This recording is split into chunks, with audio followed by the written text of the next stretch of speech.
qualifications, all Division 1 competitions is down to 2.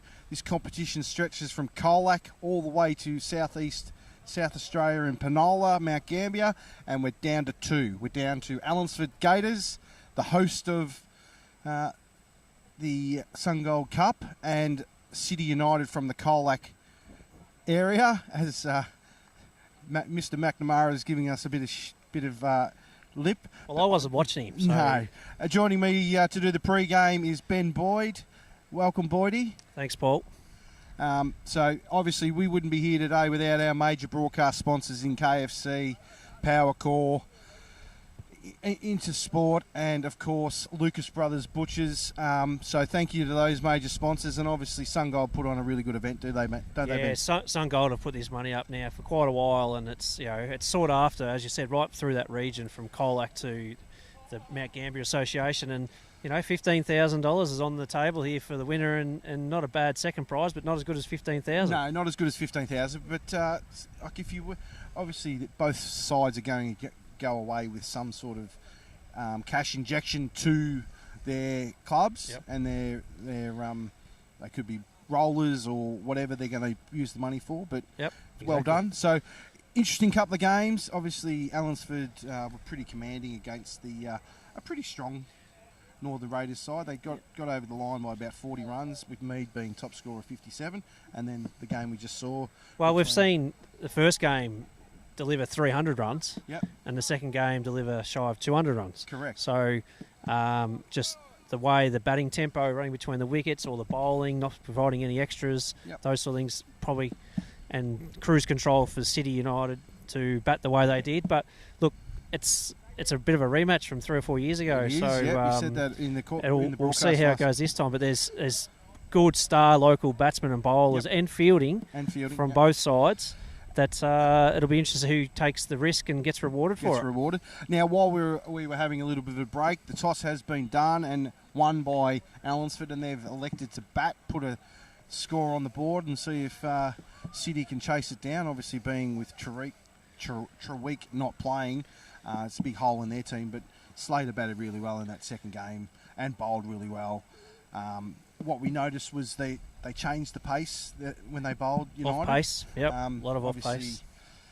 Slater getting a couple of wickets for next to no runs. And Noah Ackley too. Ackley, he did the same thing, yeah, bowled 4 overs for about 6 or 7 runs, or yep, whatever it was, big burly fast bowler.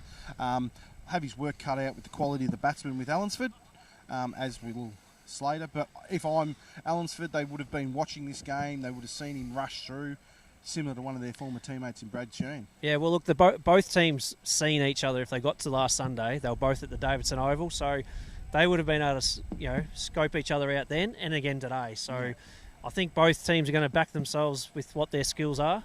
And it doesn't sound like they're going to probably change a hell of a lot. Looks like the batting order for the Gators is starting the same. You imagine what worked for City, the bowling partnerships earlier, with the same. Yep. And look, the breeze is coming pretty strong from the south, so it's going to be hard to hit a 6 into the wind. Hard to hit it that but way. Hit into the highway, it feels like the wind's behind you, and you might be trying to go aerial that way. Sail.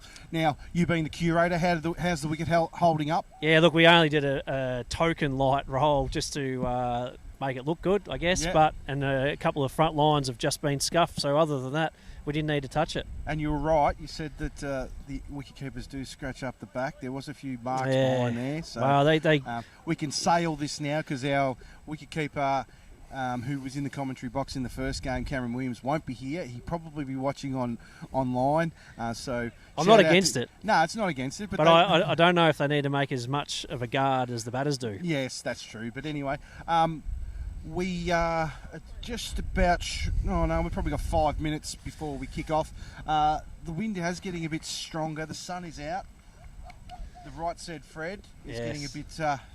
might get a bit of colour in it today, Benny. Maybe. But it should be a cracking game, and I look forward to seeing someone like Xavier Mungine do something special in this game with the bat. Yeah, look, we've got stars in both sides. Like, we've seen Slater completely get a few boundaries away and then cruise control to chase that target down. Well, it'll be interesting to see what score the Gators can get on. But sure. Mungine, Mead and Cade Parker have been open together for 4 or 5 years in this format, so It'll be interesting to see how. Yeah, but the bowling's different this game compared to the previous game. And Raiders were good bowlers, and City United have got different off-pace, as we talked about. Off-pace bowlers. So what we might do, Trav and Liam, is we might take a short break before the game starts. As I said earlier, thanks to our major broadcast partners in Powercor, Independent Sports, KFC, and of course Lucas Brothers Butchers, we wouldn't be here broadcasting the first time at Sungold, the Sungold Cup, if it wasn't for our major broadcast partners. So we thank them. As Fitzy said, the new website is having a bit of a soft launch, so jump on that website and we will get started. So we're in. Craving KFC? Jump onto Uber Eats and order your favourites. Delivered by us with our own delivery drivers. It's the easiest way to get KFC from your local store to your door. Order on Uber Eats today. Intersport Warrnambool, a locally owned, family-run business, supports community sports. We offer a great range of boxing equipment and the best home fitness gear available. Your fitness is our focus. Our friendly team are ready to help with great advice on a wide range of sports footwear. Plus, with the latest in activewear from Lorna Jane, you'll be looking your best. Drop in, meet the team and see what's new. Intersport Warrnambool, still local, still the heart of sport. At Powercor, we know your power is essential to you, but extreme weather can damage the network. Here are some tips to stay prepared. Know how to open garage doors and gates manually. Charge devices and have battery-powered torches and radios ready. Have a backup plan if you rely on life support. And rest assured, if the power goes out, we'll be working to get it back on safely and quickly. For more information, visit powercor.com.au. And welcome back here to the Allansford Recreation Reserve. The players are in position. We're just waiting for a bit of technical issues with the internet. The thumbs up's going. And joining me in the box is Declan Burke. Deckers, welcome to the broadcast. How you going, mate? You pretty excited? I'm well, thanks, Paul. Good to be here. Yeah, it's good to have you, mate. So we've got Ackley coming in to Parker, short, wide, full and wide outside off stump, and no runs. So you being co-coaches of the Allansford Cricket Club, you'd be pretty happy with being in the final here, mate? Yeah, very happy, Walks. It's obviously it's pretty hard to get to with all the qualifying games, and yeah, we've done well, and hopefully we can go one better today. But yeah, City United obviously very strong team, and they won their final before pretty convincingly. Yeah. I think they'll be hard to beat.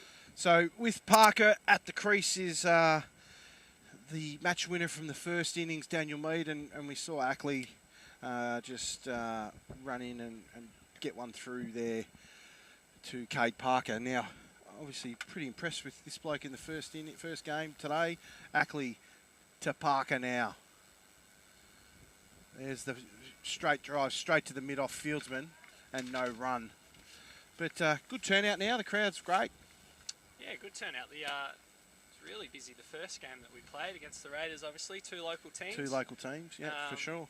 Yeah, but the crowd is it's slowly building back up. Coming back in. Hopefully a good game here, and if people don't get here, then they can watch us on. Watch it online on Fitz Media Facebook page. Eklund into Parker. It's a bit quicker than what Cade Parker expected, and was onto him a little bit quicker, the big fella. In Ackley throws him down all right, doesn't he? Yeah, it's pretty good pace actually. It's glad I'm sitting in the comm box. Not too many that trouble Cade with pace, so he must be pretty sharp, Paul. Yes, big burly bowler. So Daniel Mead, the match winner from the first game, where he scored 57 and really took command of the game.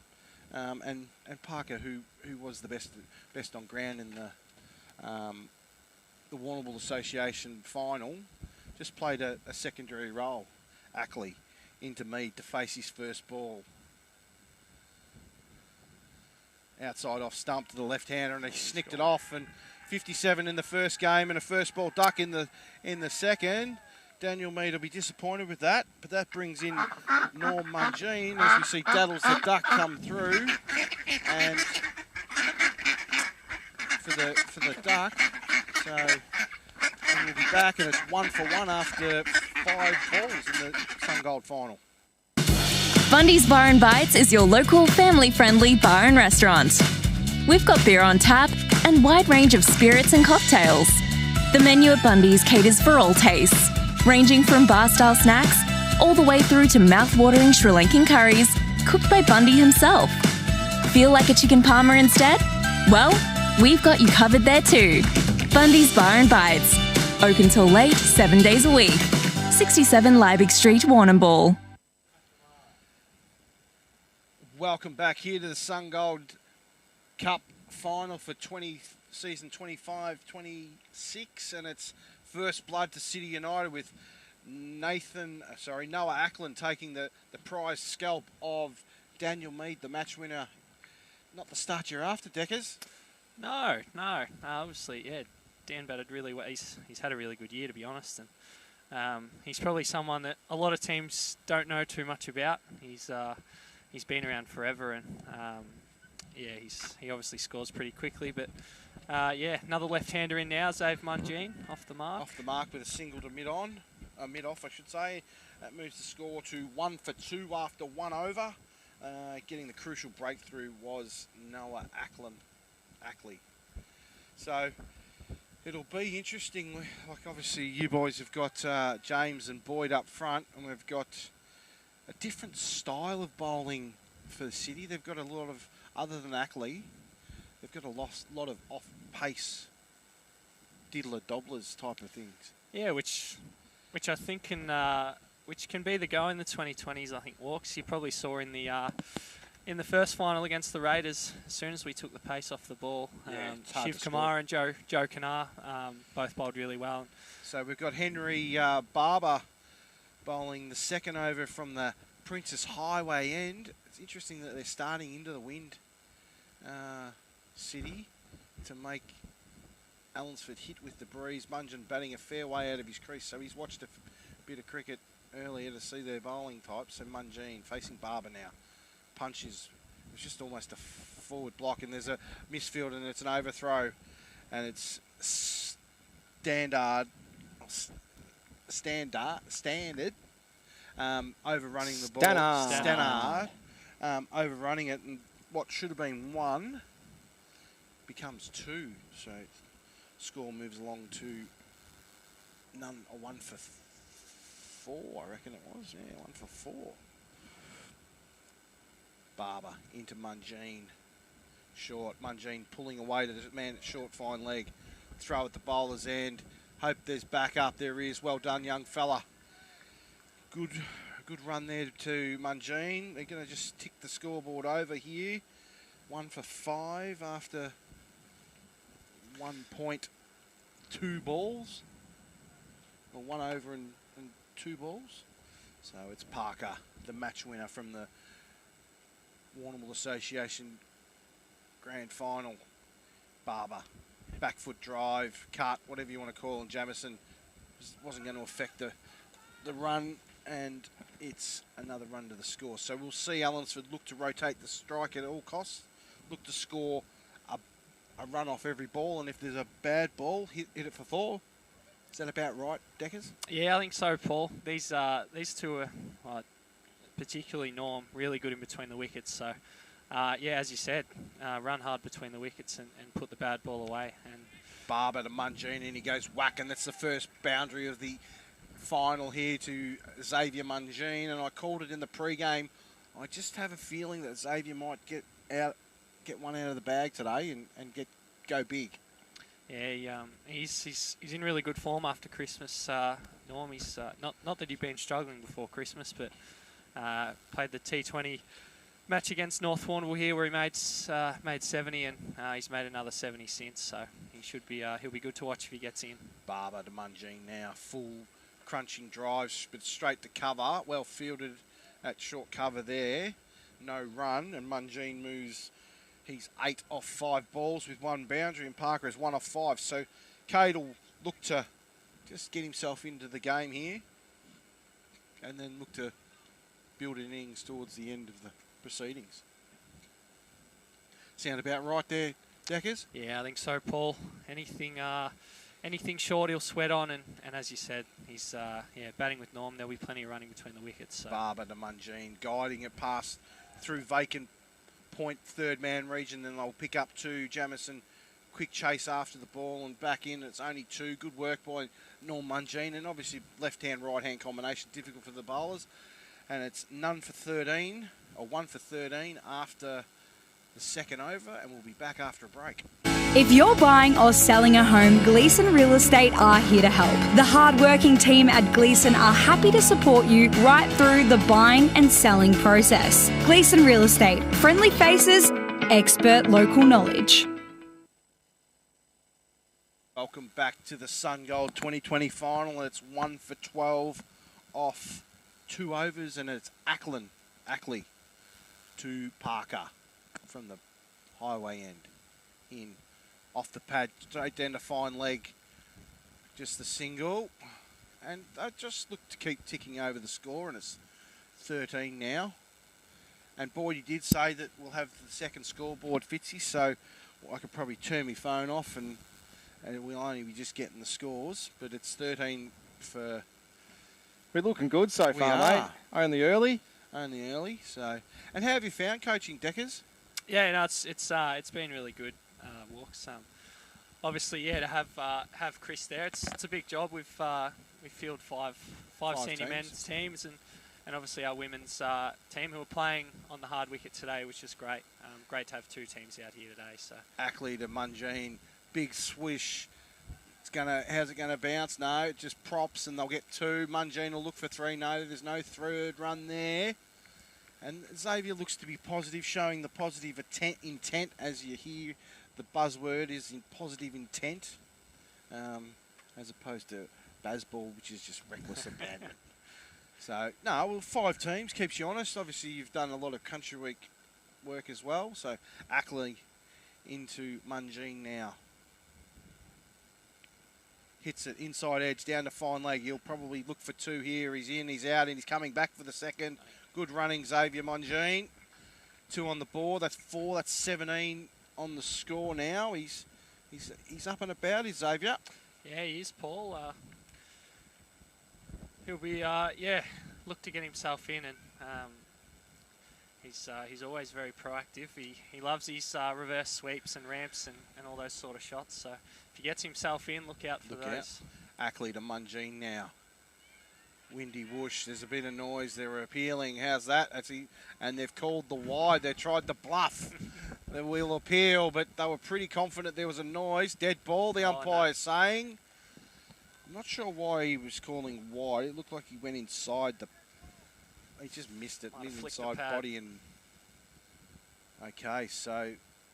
No, it's not a wide. This would be interesting. Yes, they're moving a bloke around to deep backward square leg. They've got a cover point on the fence. Short third man, backward point, cover, mid-off, mid-on, mid-wicket, and short fine leg have united. Ackley now to Mungine. Short. Over the top of the short man at fine leg, and then a race away to the boundary for 4.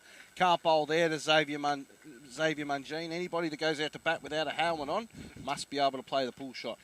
Yeah, that's right. I think with the short fine up and the third man as well, he's going to attack the short ball obviously. But I'd be looking for the ramp shot next. I think with those 2 men up, I reckon. Ramp or the guide over the top of. He'll have that offside. in mind. I think. As what I'd like to see is lots of kids around Deckers, and Ackland now into Mungine. Charges advance. He just gets off the strike with an inside edge single to square leg. And that's the end of the over. Sees Allansford 1 for 23 after 3. Ticking along nicely, which is fantastic. Good crowd, and we'll be back after a short break.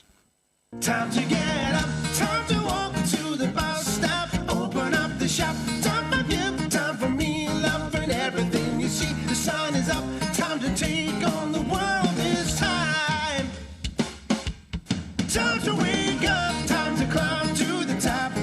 Welcome to the world where the sun is always gold and it's waiting just for you. Time to get into life where the sun is always gold. back here to the Allansford Recreation Oval. Quite fitting, the last commercial was Sungold, our major sponsors for the day. And it's Slater to Mungine. Runs past one, and McNamara just fumbles the ball. He sort of was out of his ground, but wasn't. But sees the score at 1 for... What he was saying, 21. We've got 22, and the scoreboard over there says 23. I'm confused. Mungine picks up a single to cover. Brings Cade Parker on strike. Change in the field for the right and left-hand combination. Mungine 19 off 11 before that single, so that moves him to 20 off 12. And Cade Parker 2 off 6. So Cade will look to... Looks like I've given Cade a couple extra and I've stolen a couple off Munch. Anyway. Parker punching it down to mid-off. Try at the stumps. Direct hit would have even a hit to the man coming in at the stumps may have seen Cade Parker short of his ground. Yeah, he did look pretty short there. Direct hit was definitely out, and as you said, if the bowler collected it, it might have been the same result. It's Mungine back on strike now. Facing Slater, the match winner from last game. Advances. Mungine punches it straight down to mid-off, and there's just a single. And they will look to just rotate the strike, so which is great. Keep the scoreboard ticking over and then look to bat deep. They've got a very long, strong batting lineup, haven't you, Deckers? Yeah, that's right, Paul. Slater. And there it is. There's 6 number 1. Rani Jamison out on the deep mid-wicket boundary tries, and that's the first maximum of the Sungold 2020 final for 2025-26, and it come off the willow of Cade Parker. Yeah, that fresh county stick. How long's he had it for, Deckers? I was actually trying to think that before. I think it might have just been this year. He's so it's pretty new. Him and Sash Silver both love their bats. I reckon. I hate to think how much they've spent on new cricket bats, but yeah. It's working for both of them. So better than new golf clubs, I give you the tip. But golf clubs do last longer than a cricket bat. I'm almost due, I reckon. What, a set of golf clubs? Yeah. Well, you've got to play golf.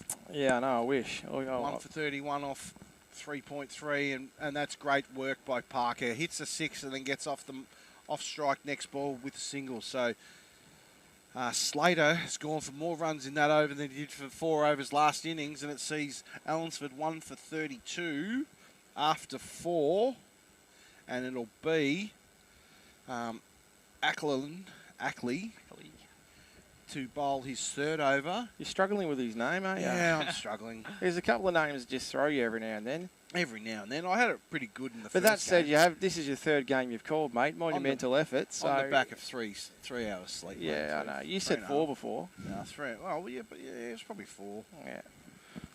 Just go on the Had a bit of shallow to wake me up this morning. I don't know how I did that, but it just came on. I thought, that's Bradley Cooper and Gaga singing to me. Up and about. Up and about. And it's the big fella coming into Parker, fresh off his first 6 of the innings. And the score is 1 for 32. After 4 overs, they're going at a nice clip at 8 runs and over Allansford.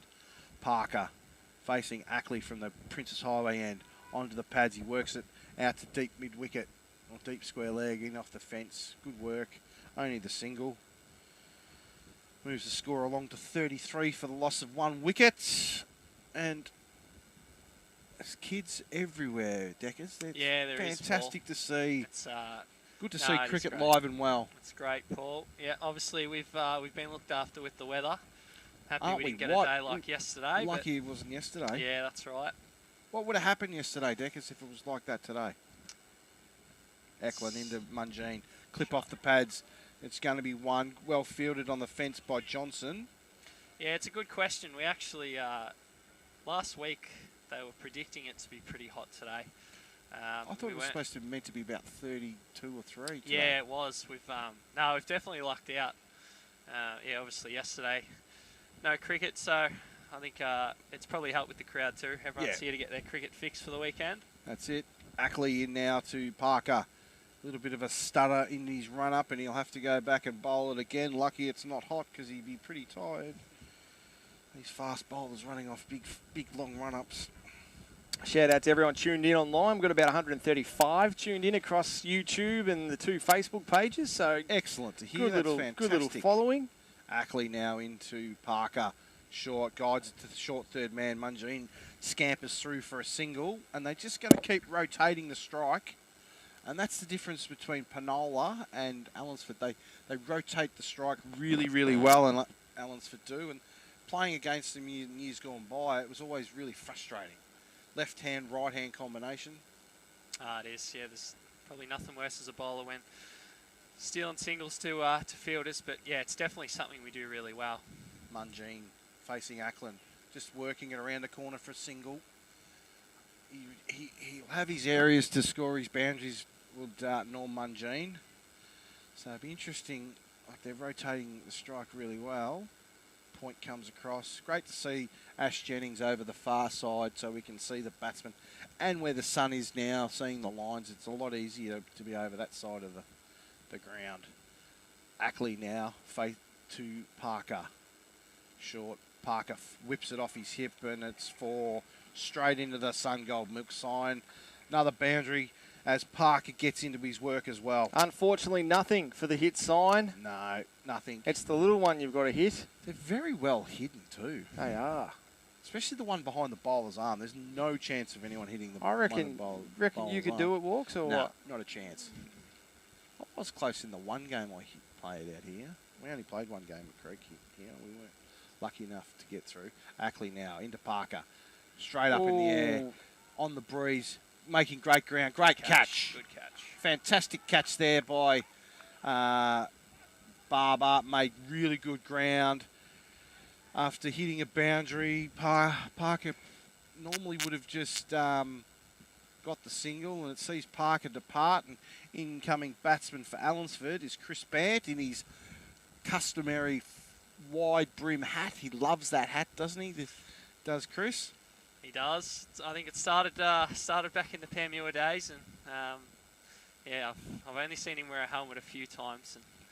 And, but now that Ethan Boyd's back at the club, he's having to don the helmet in the nets, which I don't blame him. Ethan's he's bowling at about 70% at the moment, but he's still rapid. So and with the fall of that wicket, sees Allansford's score move to 2 for 40 at the end of the 5th over, so that's 8 and over. So going along okay. You wouldn't be too disappointed with the runs. The wickets not so much. You would have liked to have retained Parker, especially the last ball of the set of 5. Deckers? No, that's right. He probably didn't have to play that shot. He probably didn't, especially after hitting a really good 4. Yeah, that's right. That's hindsight though, Paul. Hindsight is a wonderful thing, my friend. Jeez, full of philosophy as well, Fitzy. We've had some good talent come through the box today, haven't we? Yeah, well and truly. Boydie was excellent, as was Cam Williams. Yeah, but lose points, Cam, for obviously, departing early and not coming back. So. Yeah, no, he had his partner was playing in the ladies' game, and he's got a sick daughter, so obviously he needed to go and do the dad duty thing. Yes, absolutely. Munjeen to face Slater from the Ziegler parade, and reverse sweep by Munjeen. You called it, and he's flicked it for 4. Great shot, Xavier Munjeen. As much as I hate it, when they come off, they look fantastic. Yeah, it was always going to happen at some stage, and yeah, as you said, when they come off, it looks pretty, but when they don't, yeah. I assume he would practice it a fair bit at training. He does, yeah. Yeah, so it's like anything. Like he's got all the shots, and it's just a matter of Munjeen now, which sort of throws Slater off his game a little bit, not knowing whether he's going to hit me to the offside or to the onside. Slater now to Munjeen, inside edge off the pad. It'll squirt out to square leg. And 1 run. So 5 off the over now. Moves the score to 2 for 45 in the 6th over here at Allansford Recreation Reserve. Joining me in the box is Declan Burke. Good to have you, Deckers. Thanks, Paul. It's good to be here. Disappointed you're not out there? Couldn't find a spot for yourself? I played the qualifying game last Sunday at the Davo, but got a wicket. Oh, that's out. First ball. We've seen Allansford twice, and we've seen Chris Bant go out first ball twice. Oh, no. He just ran at that one. Umpire Jennings had no hesitation to give him out.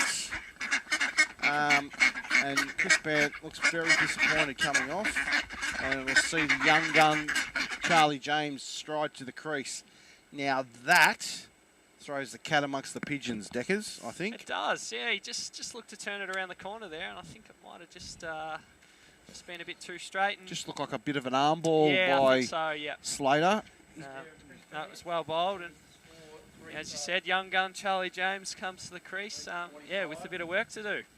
There is a bit of work to do, so Slater picking up where he left off in the second semi-final, gets a wicket, gets the dangerous Chris Bant out. Charlie James, young gun, left arm fast bowler, middle order batsman, has played a lot of junior state representative cricket, has the young man. 2 left-handers, so that'll be pretty easy to spot. James to face Slater. Now Slater will look to get into his work, rush these batsmen. Slater, James, working it around the corner, down a short fine leg for a single, gets off the mark, first ball, well done. Good running. Now Munjean, a reverse sweep for 4 in the first ball. A run, a wicket, then a run, so 6 off the over so far. Look to get a couple more singles this over. Munjean facing Slater now. Push to point, and they just take the run. So it's effectively Decker's tippity run. It is, yep. Yeah, I think that probably needs to happen for a few overs just to steady the ship, and then. And we'll be back after this short commercial break from our major sponsors. Hungry? What about now? What about now? Kerman's Hamburgers, fresh, mouth-watering food made before your eyes. It's not Warrnambool or Geelong without a Kerman's Hamburger, the place for taste since 1949. Welcome back here to the Allansford Recreation Reserve. Sees Allansford 3 for 47 after 6 overs, the end of the power play, and it's Xavier Davis bowling to Xavier Munjean. Spelt different. Little push down to short third man, and they get the single. Very rarely would you see 2 Xaviers, but both spelt different. Declan. Yeah, that's a nice little stat, Paul. What a conundrum. It's a conundrum, all right. Put that one down, mate, for your thesaurus you've been working on today. Yeah, Xavier with an X and Xavier with a Z. And we've got Xavier Davis. Or is it a Z? Z, mate. We're not an American. Yeah, right. We speak England out here. Do we? You could have fooled me today. Davis to James, pushes straight back down the bowl. It'll only be one because Xavier Munjean had to go back to get in just in case Davis flicked it onto the stumps. So smart work. Just a single. Munjean now. Where's he going to go? They've pushed a third man back onto the ring. Short. Just to paddle to the short point, and they're just going to rotate the strike here, which should be quite annoying. And there's an overthrow. Slack play there by United. They can't afford to be giving runs up with overthrows, Deckers. No, they do come back to bite you at the end of the day, but it'll be what it'll be. Davis now. Munjean, he looked to play the reverse sweep, and he went a bit early, and Davis saw it and darted it down the leg side, but he was quick enough to adjust himself. It was Munjean, and there'll be no run. So it's a beautiful afternoon out here at Allansford now. Munjean, reverse sweep. There it is, up in the air, over the top of third man. It'll bounce. Will it spin away? Has it got the legs? Good fielding on the... No, misfield on the boundary line. That's 4 runs. Risky shot, but got the reward, did Xavier Munjean. 4 runs, moves Allansford to 3 for 54. in the 7th over. I did call it. I'm not going to, it's a bit early to claim it, but I did say I expected Xavier Mungine to do something special in this final. Mungine facing Davis, floats it up straight to short cover. A metre either side, and that's a run, but another good over to the Allansford Panmure Gators. Sees them move to 54 for the loss of 3 wickets. At the end of the over, we'll be back after a break.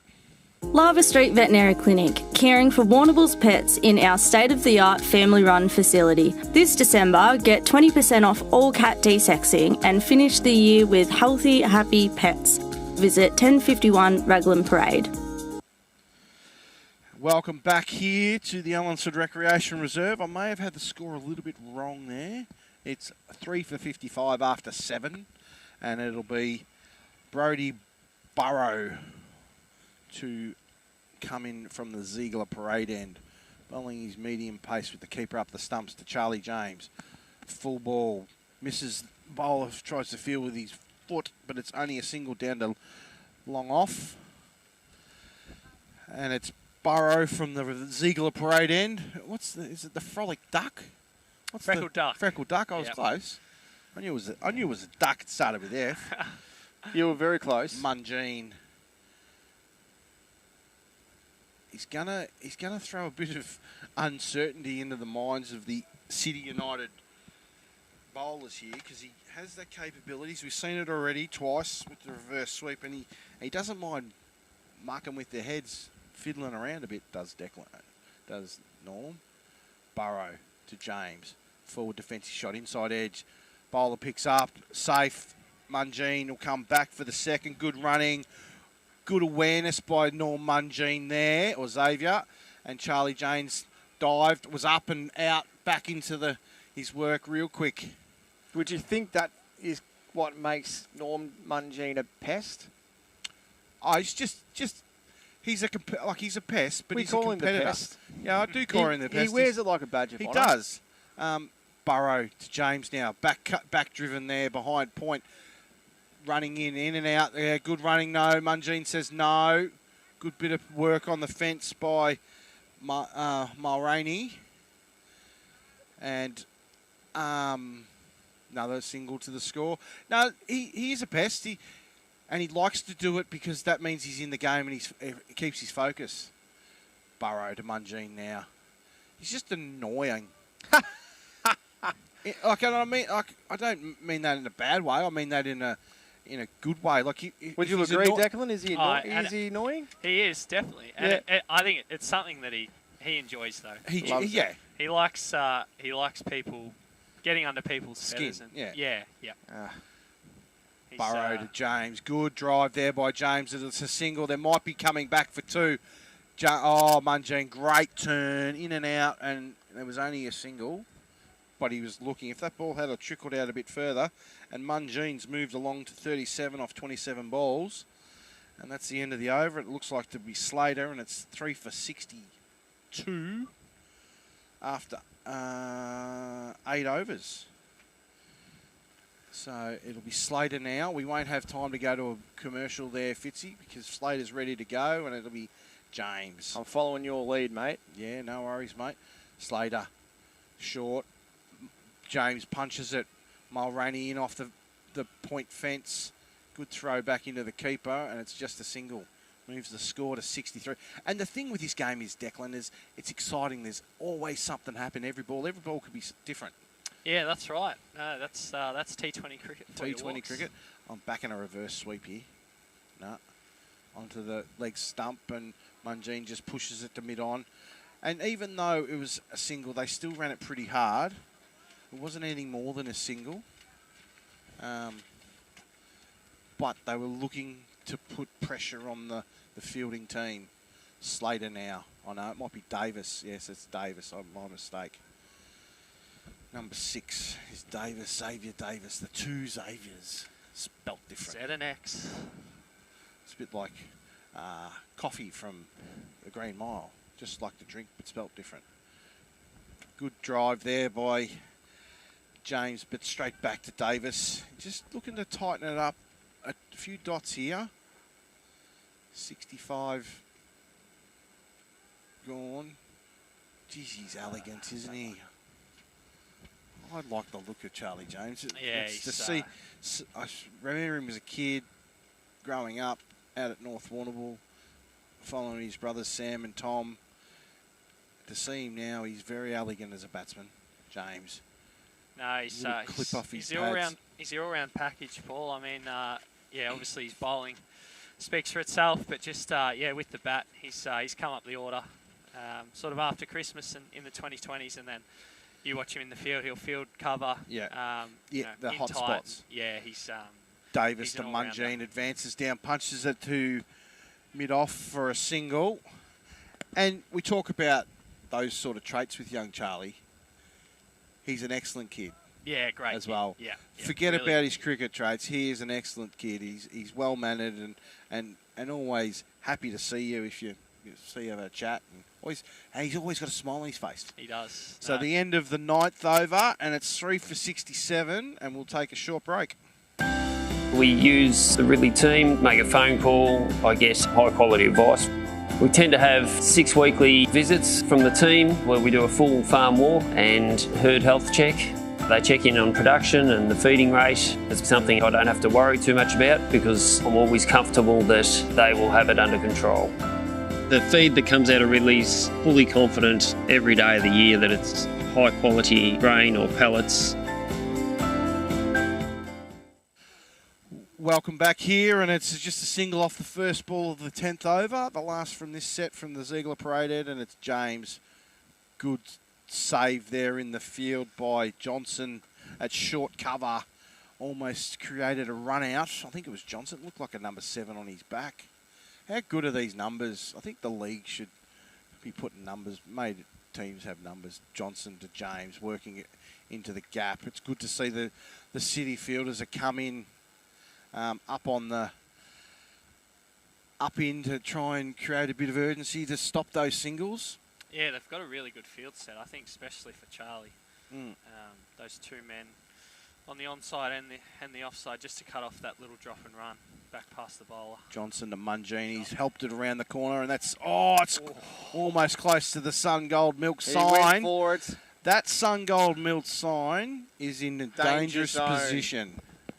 That's 3 or 4 sixes out that way, and they've been awfully close every time. Maybe next year they could make the signs a bit bigger, Fitzy. So now, my scoreboard says Munge is on 44. Now, he'd be getting close to 50 because I was a few out before. Well, I'll go to the score. You go to the actual score, and we'll update the viewers because there is a... Yeah, so 3 for 75 off 9.4 overs. Oh, so I'm 1 over ahead.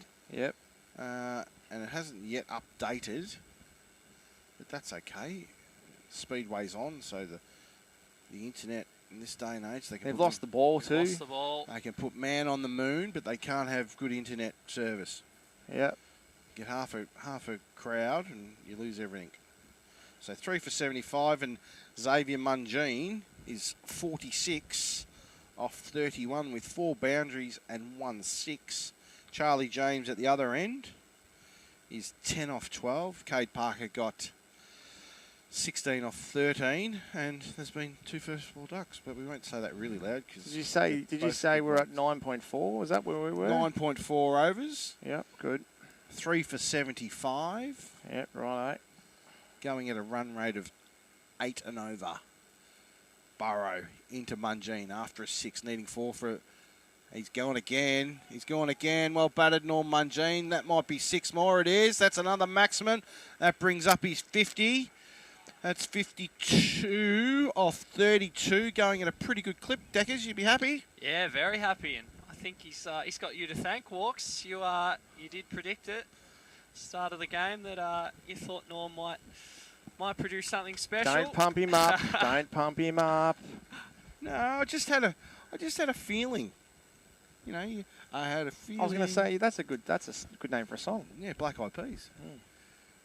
And Mungine will just punch it down to mid-off, in and out. James turns blind. Deckers, teach these kids how to run between the wickets. You're the coach. So at the end of the 10th over, we'll change the sets up here. We'll go to the Princess Highway end. It sees Allansford 3 for 82 off 10 overs. We'll be back after a break. At SHB Wealth Advisors, we believe in empowering our clients to own their future. We do this by partnering with the best financial advisors to deliver great advice. We are part of your local community and are active supporters of sporting clubs throughout Warrnambool and Port Fairy, providing a range of wealth advice to assist you with every aspect of your financial situation. SHB Wealth Advisors. Investing in our community, investing in you. Welcome back here to the Sungold Milk 2020 Cup for 25-26, and it'll be young Hayden Johnson to come in, facing to bowl to Xavier Mungine on 53. Very well compiled innings, and it's 82 for the loss of 3 wickets here out at Yubigang Oval. We better get ready here. We might be in the action here, Deckers. Push to mid-on. Might be 2, yes, in and out. Charlie James, good running. Good fielding in the deep. But, yes, good running by the 2 Allansford Gators, or Allansford Panmure Gators. Now, I better get that right. Walks, I was just going to say, Xavier Mungine would be the type of person that would want to try and hit the broadcast van. He probably would. He So- probably would. Mungine facing Johnson. Little paddle around the corner. You've got to be putting a man at fine leg for Xavier Mungine. Here's another sign. Fantastic work. He's got to be nearly 60 is Norm, getting value for shots out here. He's on 59. It says 60 on our scoreboard, but we're just one discrepancy of 1 at our end. 59. Fitzy, you're all over it with 5 4s and 2 6s. So going along on a nice little clip. 32 off in boundaries. Mungine facing Johnson now. Full, just punches it down to mid-on. It might be another 2. In off the fence, got to throw back into the wind. Yeah, well done. Saved a run there in the deep. Just can't see who that is. That's number 4. That's Barber, the opening bowler. So Mungine and James, after the loss of Bant for first ball duck, losing 2 wickets in consecutive balls effectively, they've come back. They've put on a handy little partnership of these 2. The fall of the 3rd wicket is at 45, and they moved this along to 89. Johnson to James, just punches it through the vacant cover region for a single. They've picked up the boundary, and they've got a 2 and a couple of singles, so there's 8 off this over already, so they're in front of their run rate. It's going to be interesting to see whether they can claw themselves back in this game. Can the City United? Johnson facing to Mungine. Little paddle. There's a man on the deep, and it's his Allansford teammate in Rani Jamison, who he plays footy with. It could have almost been 4. Foot on the rope, but I think it was pretty clean. Don't you, Jackers? Yeah, I think he was right, Paul. Right in front of us too. We had a good view of it. Yeah. Tell you what, Trav's been in the firing line a bit today, Walks, Yeah. on the camera. He's picked up some good moments. Obviously, Trav doesn't know that the sun attracts, black attracts the sun. Yeah. Great shot there by Charlie James, and that'll probably be 4. It is a 4 to the east, to the western side of the Yubigang Oval, and Charlie James is getting into the bit of the action now. Good little batsman is this young fella, Deckers. I'm very impressed. He is, Paul. Very impressed. So, score is ticking along here at a rate of knots now. They're getting into their work at the change of ends. It's a new bowler. It looks like the captain Slater, the star from the first innings, or the first game, I should say. We were talking about the last game, we were saying... Stem the flow a bit of runs. We were wondering how he was going to pull up fresh after a big game, but so far he's pulling up all right. Yeah, no, well, that's it. Just like obviously being a bowler as well, so he's going to... The last thing he needs is to sit around, so he's out in the field. Yeah, lucky he's not a 12th man fieldsman. He bowls a bit. Slater now into the Mungine, reverse pull. Probably could have cut that, but where's the fun in that? Where is the fun in that? It brings the young star in Charlie James back on striker, fresh off his first boundary. Mungine practicing that reverse sweep, or whatever you want to call it, Deckers. Yeah, little reverse paddle. Yeah. Favourite shot. Slater to James, little back drive there by James. He's so quick on his feet. He's just got to manipulate it and get it either side of him, and it's probably a single. Slater to James. Pushing hard here. Mungine back. He doesn't want to run out, but he's home safely as Norm Mungine. Great running. Probably don't need to take any risk. He's set for 100 here. That was a pretty risky sort of. Yeah. Yep. He's up for 100 here if keeps going the way he's going. He's got plenty of time. But Charlie James, he's doing the team things is Norm. Slater to James. Short, back driven again, straight to the short man at cover, and there's a misfield. And it's only going to be one. Mungine turns blind. So... Was there talk, Deckers, of Munge, I'm going to go out there and hit a ton today, or was that, how was he? Was he up and about? Not that I heard, but I'm sure he would have fancied himself. Small ground, left-hander. He's definitely well on his way, but... who knows? Time will tell. He's on 63. Scores move to 99 for the loss of 3. Mungine advances. Just great work in the short cover region by, I reckon that is Cardinal, is it? Potentially? I can't see. It's a long way away over there, Deckers. You got a bit of a corky, have you? Nah, just a little bit sore. A little bit Shouldn't be sore. sore. Didn't play cricket yesterday. Mungine straight back to the bowler. Talk him up, and he's hit it. Return catch. Commentators curse, but well batted, Xavier Mungine. 63 handy runs. No, he's not happy. Yeah, he was set there for a big score. I know someone who made 63 in a final. Who was that? I don't know. And so you just said you know someone, and then you said I don't know. Yeah, I do. You just don't want to say? No, I don't. Yeah. I'm pretty confident you know who. Ben Boyd. Nah. Cam Williams. Nah. Kyle Timms is the incoming batsman for Allansford Panmure Gators, and Xavier Mungine, the man departing with a fantastic innings of 62 or 3. It hasn't updated yet, but I think it might have been 62 off 38 balls with 5 4s and 2 6s. And Kyle Timms joins young Charlie James, who's 15 off 15, slowly getting into his work, Deckers. Yeah, that was a really handy wicket. That they, as you said, just as we were talking Norm up, he's unfortunately gone out. But it's probably this little patch here. The next 2 or 3 overs are pretty big. If the Gators can stay 4 down, then I'd say they'll look to up the scoring. And if City can claim a wicket or 2, then the game's probably back in their favour. So. Yes, well, that's exactly right, mate. They are looking at doing that, and we've got Henry Barber coming in from the Ziegler Parade to young Charlie James. Fresh off, and what they don't need now, the Gators, is another wicket straight off the back. And if they do happen to lose a wicket, don't be Charlie James, because he is the set batsman now.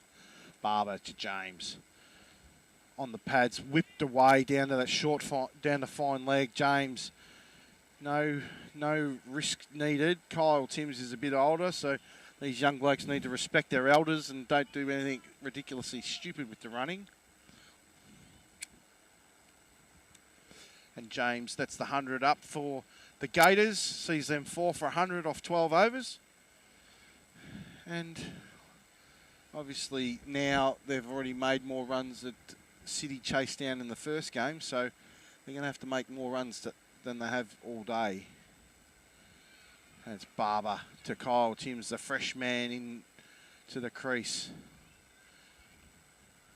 Chip over the top of short mid-wicket to a vacant area, and the chase is on out there in the deep. Flicks it back to his fieldsman in Jamison. James says no. Tim says no. No run. Good 2 there. Moving the score along to 4 for 102 off 12.3 overs. So still going at a nice clip, Deckers. Yeah, they are. I just think, Kyle, I think he'll look to go over the top here, mid-off and mid-on up. He'll look to go big, won't he, Kyle? He's really good straight, so it'd be interesting to see what he does here.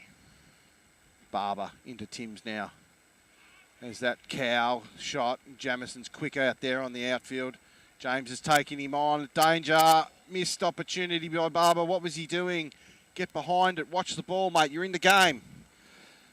But good running. Pressure on the fielding group by Charlie James. Probably didn't need to do that after losing that wicket of Mungine in the previous over. But Tim's now getting the scoreboard ticking along. 4 off so far, plus a single to James. So 5 off the over. Sees the score move to 104 for the loss of 4 wickets. Barber to Tim's, I should say. Short, bit quicker, a bit more shoulder in that by Henry Barber. Bit of a change in the field too, Walks. They've dropped long on. It's probably more of a wide long on, but and brought square leg up. Yeah. So they've got third man, fine leg, long on, deep mid wicket, and a sweeping cover. Sweeping cover, yeah. Didn't see that bloke hiding in the reflection. Timms crunches it down to that man who's just been pushed there at deep mid on. James will come back. It's a tough throw into the wind. Good running, Charlie James. Tough throw into the wind, like he's throwing directly into the direct southerly, and James is running with it. So, and being young and fit, runs like a whippet. So the score moves along to 4 for 106.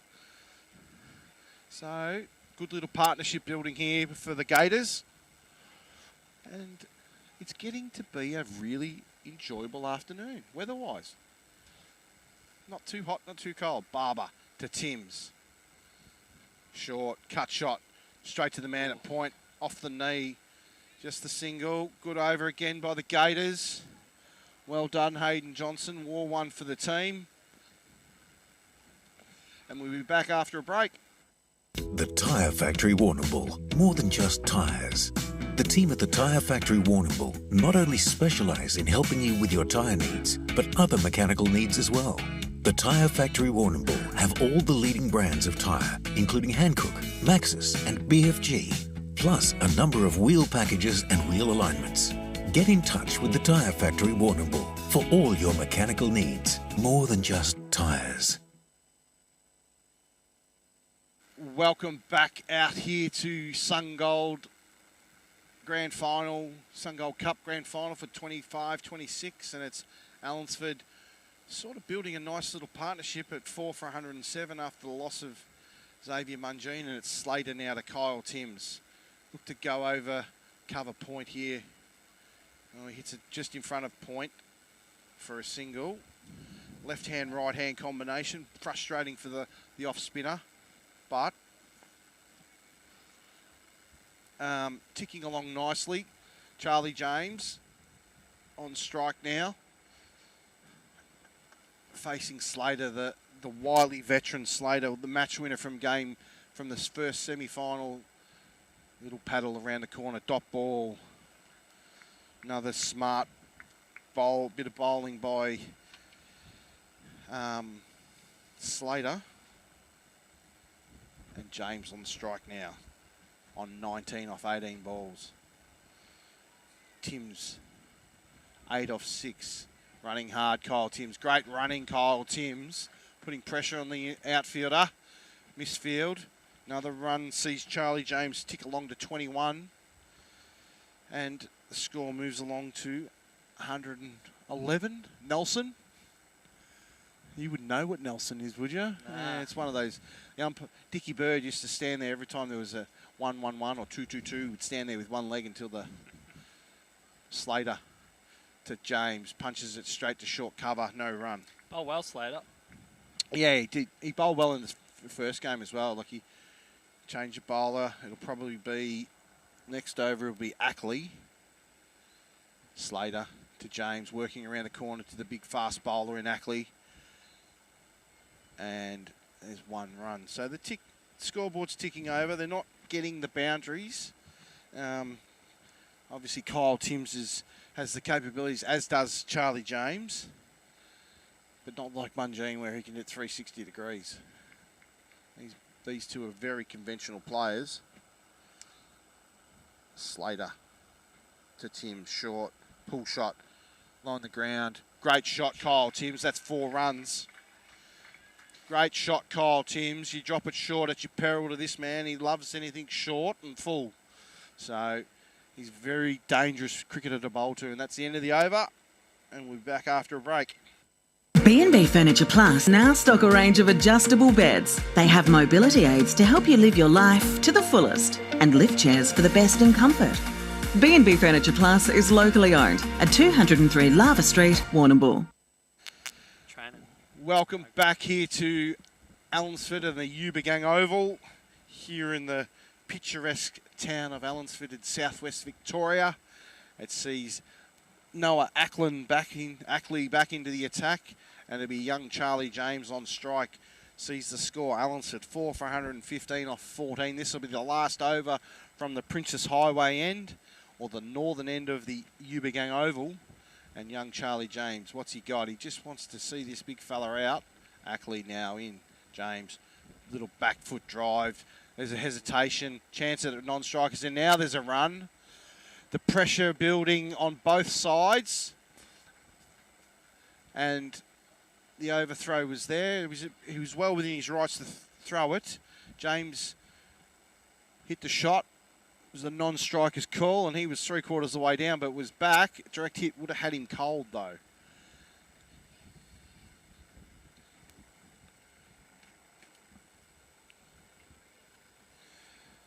As my colleague gets another Big M can. They come in big ends. This is unbelievable. Melbourne bitter.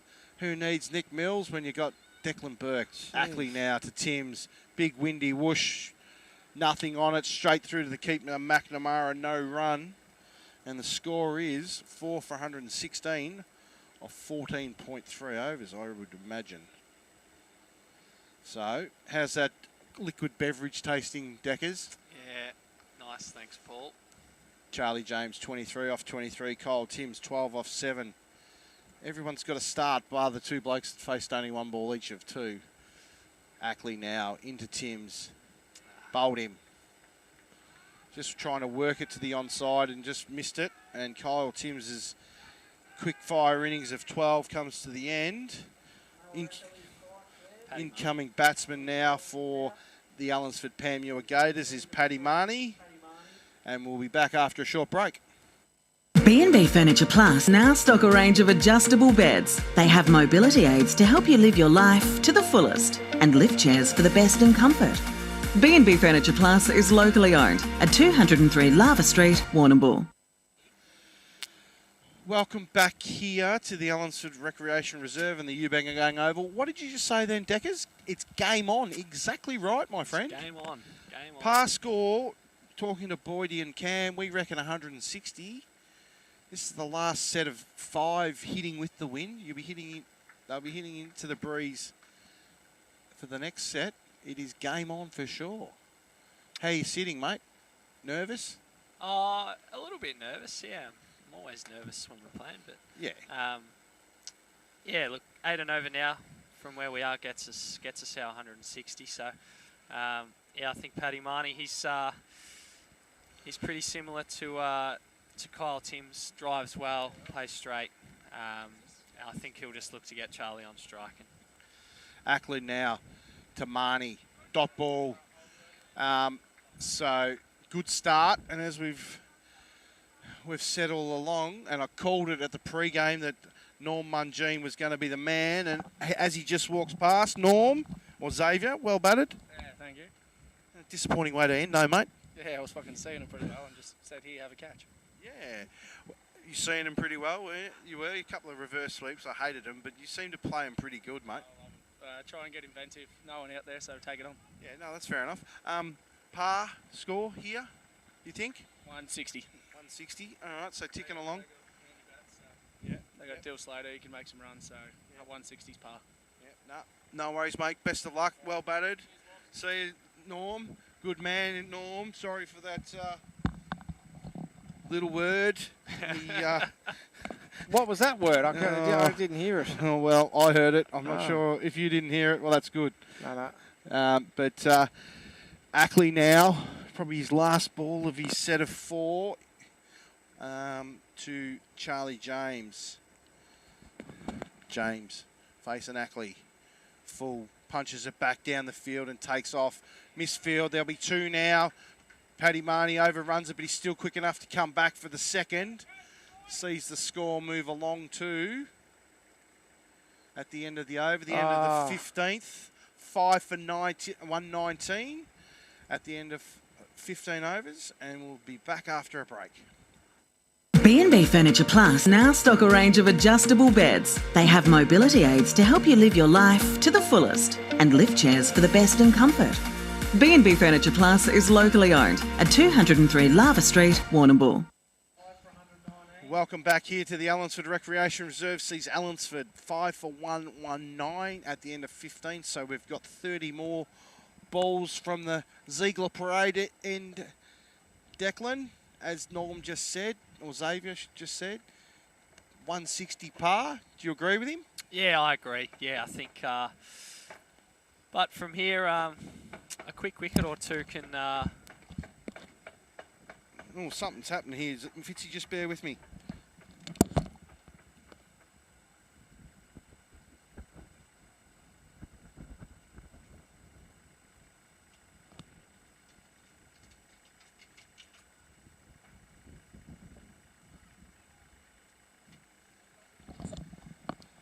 Done a good deed for the day. Sam Cardinal locked himself in the change room. Couldn't get out. Is that what it was? I'm thinking that a kid's got stuck or what's going on. You're unbelievable, mate. You're just everywhere. Man of the world. And it's Davis now to Marnie. He'll just work him around, push and prod and pick up the single. That's 120 now. And yeah, that door's notorious for. It's a dicky door, is it? Yeah, it's terrible. A dicky door. I got locked in there a couple of weeks ago. Oh no! Rooms and so this is a common thing. Yeah, it is. Yeah, we might need to fix it, Paul. Yes, might need to get a good locksmith in to fix the lock. Yeah. Xavier Davis now to Charlie James, just to work it straight back to the bowler. Probably just came at it a little bit. He probably needs to be a bit more patient, let it come to him. But easier said than done sitting here in the commentary box. James facing Davis. A little work around the corner. They'll probably look to pick up 2. James coming back for that second run. Well run. And good work by Davis. There was potential of an overthrow there. So score moving along nicely at 5 for 112. Oh, yeah. 15.3 overs gone in this innings. Davis now to James. Crunching on drive. It was an off drive that went off the inside edge past mid-on for a single. I like the through and around, Paul. The off spinner. Yeah, through and around. You being an off spinner, do you do that? No, I'm just left arm around to the right. Oh, you're a lefty? Yep. Well, there you go. Number 12 out here is a bit of a sleep, Darcy Mulraney. Yep. Captain wants him to come around 5 metres. Marnie facing Davis, slower ball. Just let it drift up. He's too anxious. He was down too low. He's got to be hitting it on top of the head. The ball. Davis to Marnie. Little back cut pass short third man. And there'll be a long chase there for Barber, and he'll pick it up just short of the boundary line, but it'll be 3-all run to Paddy Marnie, ticking the score along nicely. It's 5 for 127 at the end of the 16th over. We'll be back after a break. At Powercor, we know your power is essential to you, but severe weather can damage the electricity network. Charge up your phone and devices ahead of bad weather, so you can stay connected if the power goes out. For more information, visit powercor.com.au. Welcome back here to the Allansford Recreation Reserve. With me in the commentary box is Declan Burke. Ticking along nicely, are the Gators? Yeah, they've done well. Every time City have sort of taken a wicket, the Gators have just put on that little partnership just to steady things up. But yeah, with 4 overs to go, it's pretty evenly poised. It is. Barber now into Marnie, works it out to square leg, deep square leg for a single. I think it's Barber. No. Yes, it's Burrow. Sorry, my apologies. Brody. But they look in a commanding position here, do Allansford Panmure Gators, and it's Charlie James facing Burrow. Back cut, chopped it on. Disappointing way to finish Charlie James. He batted really well, but opens the door ajar. That means needs to reset and looks to be the captain of the Allansford. Burrow, clean bowled. James. And the incoming batsman is Brandon Bant for Allansford, the captain of the Allansford Panmure Gators. And score is 6 for 127. So, game on again. Thoughts, Deckers? Man of many words. Yeah, as we said, another wicket makes things interesting, and Charlie James obviously really well batted. He'll be disappointed. He will be disappointed, as he always is when he goes out. But it's a big wicket. Two pretty fresh batsmen. Yeah. Paddy Marnie's faced 6 balls, but still pretty fresh to the crease. So. And Brandon Bank gives it a good, nice little clip when he gets going too. Yeah, doesn't he does. Yeah, he's another one. Probably similar to Kyle Tim's. Really good straight. And he's pretty strong. When he hits them, they stay hit. But Burrow to Bant. Well, he's done more than his cousin Chris. He's going to face 2 balls. I shouldn't say that because Chris is a genuine good bloke. But I did. So sorry, Chris. Can't go back, mate. There's no 30-second Burrow delay. to Bant. Little work around the corner. Picks up a single. Coming back, no. Just the one. Well fielded by the man on the deep square leg fence in Stannard? How did you say it? Stannard. Burrow to Marnie. Little work off the pads. Marnie, danger. No. That's that tippity run. He hit it straight to the bloke and short mid-wicket and took off. Well done, Brandon. Told him to get the hell back. I ain't running there. Yeah, it was a good call. Would have been a run out for sure. Burrow to Marnie. Little paddle around the corner. That's a great shot. Great shot. That'll race away. Good chase in the deep by the United fieldsman. It's very hard to see over there with the yellow numbers at this late part of the day with the sun getting lower in the sky. Deckers. End of the over. That's the 17th over. It sees Allansford 6 for 130. And we'll be back shortly. Peter, the chicken, lamb, pork and beef eater has all your fresh meats ready to go. And small goods handmade on the premises daily. Yeah! Find Peter, the chicken, lamb, pork and beef eater at Lucas Brothers Butchers with easy, convenient drive-through. Corner of Banyan and Lava Streets, Warrnambool. Welcome back here to the Allansford Recreation Reserve. Sees Allansford 6 for 130 after 17 overs. So 3 overs to go in their batting set, and it's the off spinner of Dylan Salter coming in. Advances Disband, punches it down to deep mid off. Ball bounces straight in the hands of the fieldsman in the deep. Just the single there. No, it's Davis. Sorry, Dylan. Xavier Davis to Marnie. Paddle around the corner. That'll be 4 nearly, I reckon. In the gap, there's a collision well fielded by Mulroney in the deep. 2 runs to the score, moves them along to 6 for 133. Still good enough. They're still containing the boundaries, are City United. It's going to go down to the wire, this game of cricket, I believe, Deckers. Yeah, I think so. It's and it's probably been the spinners that have that have really pegged it back. So sweeping again. That might be straight to the deep backward square leg fieldsman. There's a chance for a run out at the strikers end. Good work in the deep again by Stannard. Good pace shown, making good ground. You got it right, Wars. I did, didn't I? So the last 2 balls, they've saved 4 runs. These 2 boys. They've got 2, but quite easily could have gone to the fence for 4. Davis to Marnie, little paddle. Ooh, well done. Nathan McNamara behind the stumps.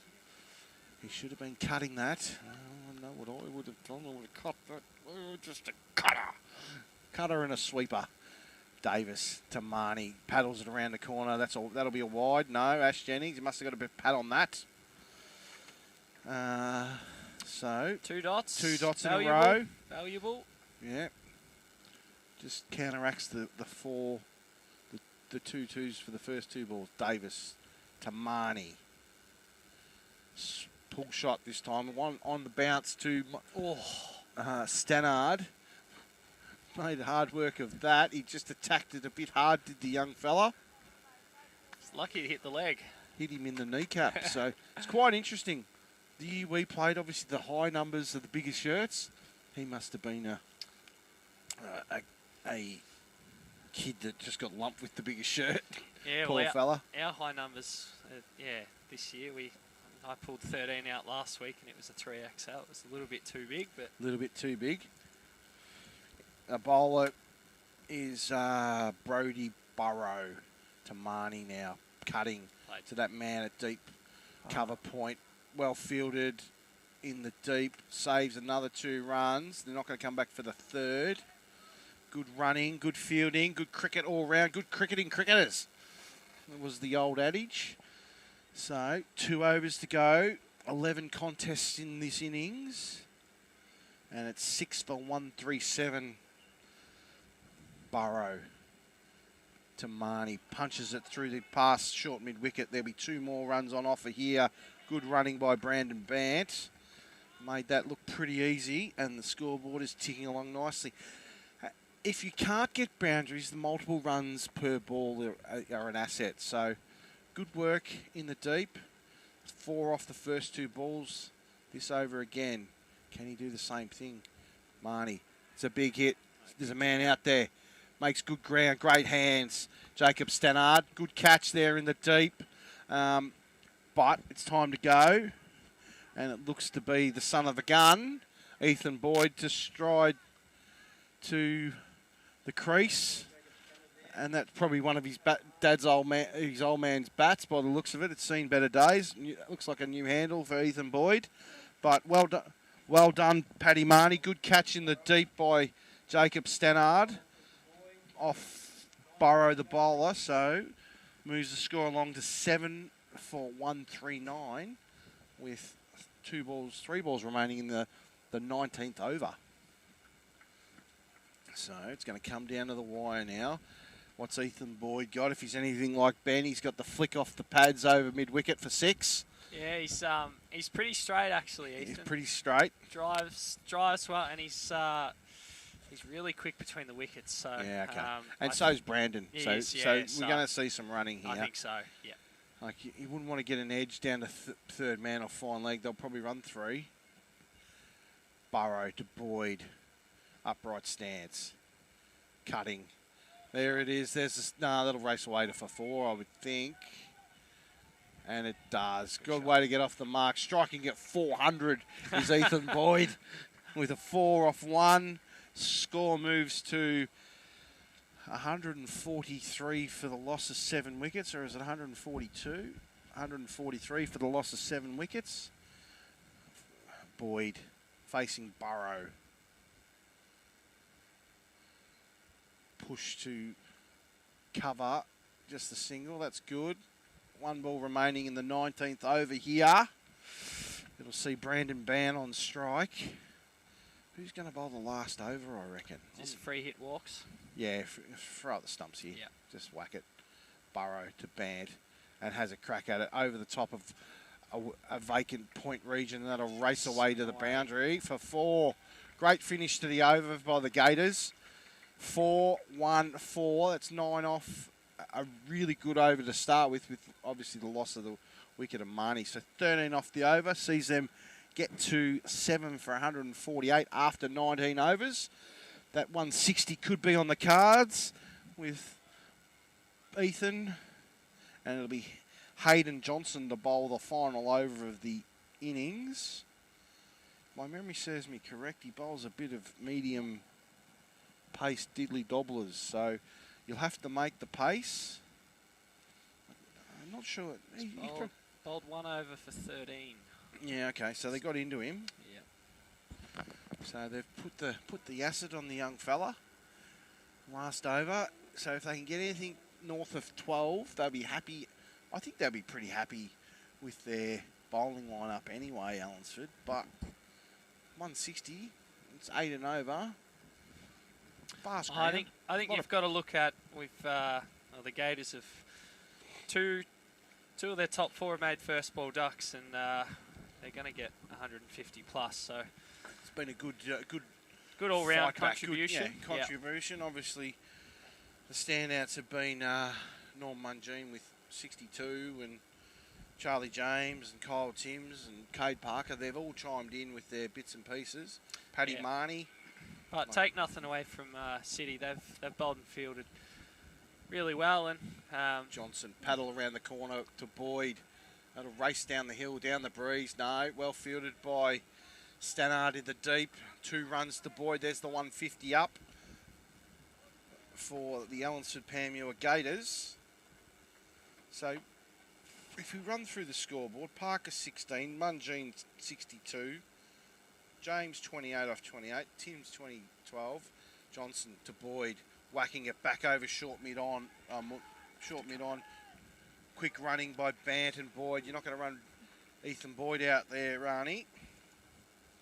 Paddy Marnie got 17 off 16, so had a run of the ball, and Brandon Bant's 6 off 4. So, and Boyd's come in and got 7 off 3 or something. So they're doing their bit down the tail. Johnson to Boyd, pitch up. Boyd, he whacks it straight to Jamison in the deep, in and out. Good fielding, Rani Jamison. Get the ball in hands, get it out just as quick as it arrives. Well done. Just one thing to note, Walks. City United have bowled 1 wide and 0 no balls, which amazing in a 2020 is that's massive. Unheard of. Massive, yeah. Johnson to the Gators skipper in Bants. Slowish ball, bowled him, just took the pace off. It'll bring Shiv Kumar to the crease, I'd assume. That'll be the 9th wicket down. Sees 9 wickets for 154. Mac Mills. Mac Mills. The prodigy commentator himself. He's got a bit of a choice to make tonight, whether he stays with the lads or heads to the Speedway. I think him and Brandon are going to the Speedway. They're both going to the Speedway. Yep, they love it. Mac was behind the mic last night. Yeah, absolutely. And by all reports from people I talked to, he was really good. He's really good. He's cutting his teeth on the wingless or something like that. Someone was telling me. How's my form? I know nothing about Speedway. No, by saying that, you implied that he's actually driving the wingless. Yeah, he's calling the wingless and reading the grids alongside the great David Mills.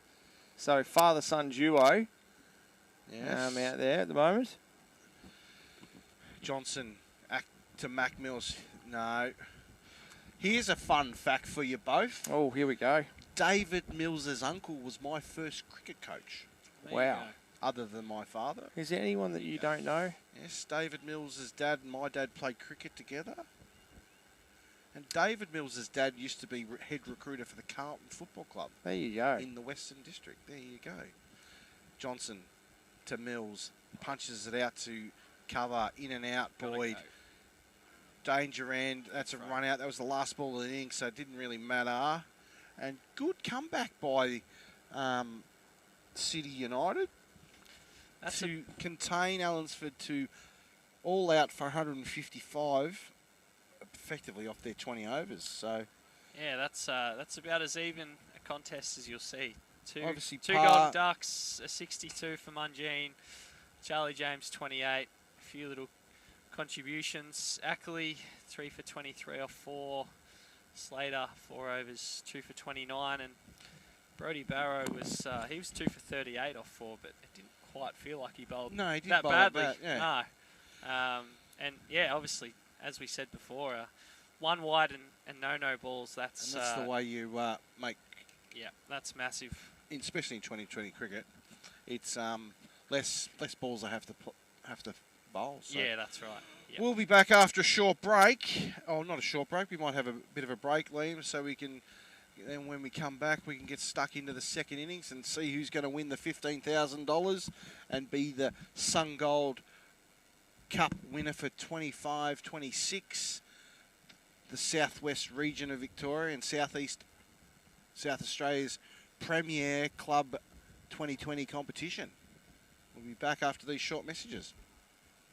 Craving KFC? Jump onto Uber Eats and order your favourites. Delivered by us with our own delivery drivers. It's the easiest way to get KFC from your local store to your door. Order on Uber Eats today. Intersport Warrnambool, a locally owned family-run business, supports community sports. We offer a great range of boxing equipment and the best home fitness gear available. Your fitness is our focus. Our friendly team are ready to help with great advice on a wide range of sports footwear. Plus, with the latest in activewear from Lorna Jane, you'll be looking your best. Hanging in the shade over there. Good to see you. Hope you get a safe trip back when you head off. At But Powercor, we know your power yeah, is essential to you, but extreme weather can damage the network. Here are some tips to stay prepared. Know how to open garage doors and gates manually. Charge devices and have battery-powered torches and radios ready. Have a backup plan if you rely on life support. And rest assured, if the power goes out, we'll be working to get it back on safely and quickly.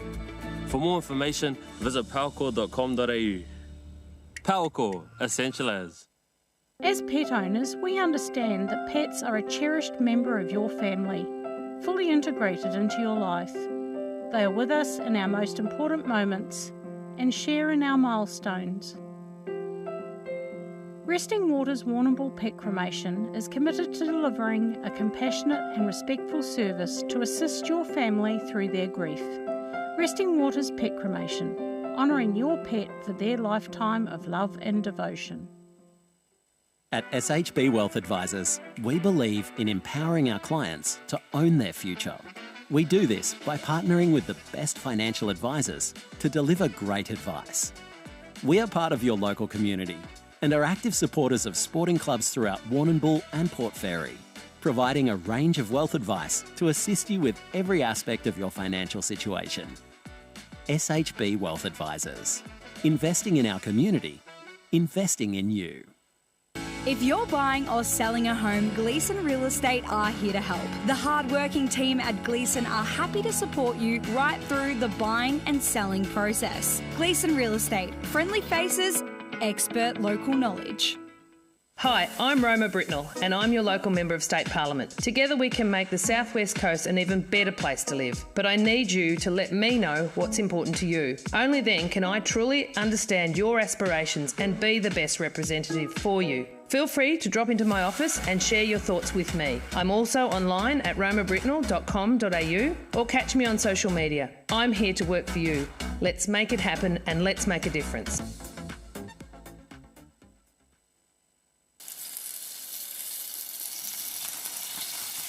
Hungry? What about now? What about now?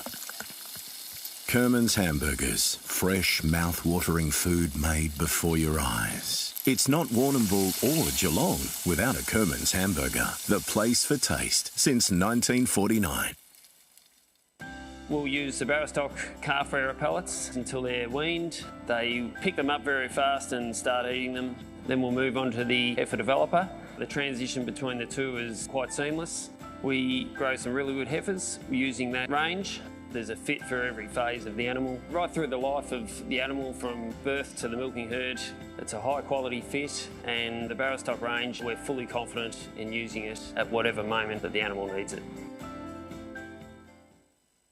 The Tyre Factory Warrnambool, more than just tyres. The team at the Tyre Factory Warrnambool not only specialise in helping you with your tyre needs, but other mechanical needs as well. The Tyre Factory Warrnambool have all the leading brands of tyre, including Hankook, Maxxis and BFG. plus a number of wheel packages and wheel alignments. Get in touch with the Tyre Factory Warrnambool for all your mechanical needs, more than just tyres.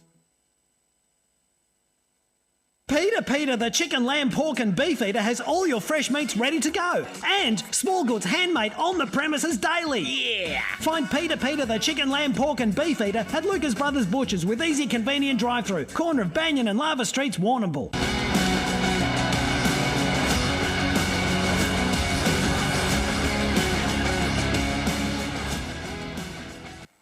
Welcome back here to the Allansford Recreation Reserve, the Ubegang Oval for the second innings of the Sungold 2020 Cup final between Allansford Panmure Gators and City United Cricket Club from Colac. We'll see who will run out victors and claim the $15,000 cheque. Competitive score, Walks. Competitive score, 115. It's going to take a bit of work. 156 to win, so yes. Hopefully that they can get a run early, because they certainly did that in their semi against Penola.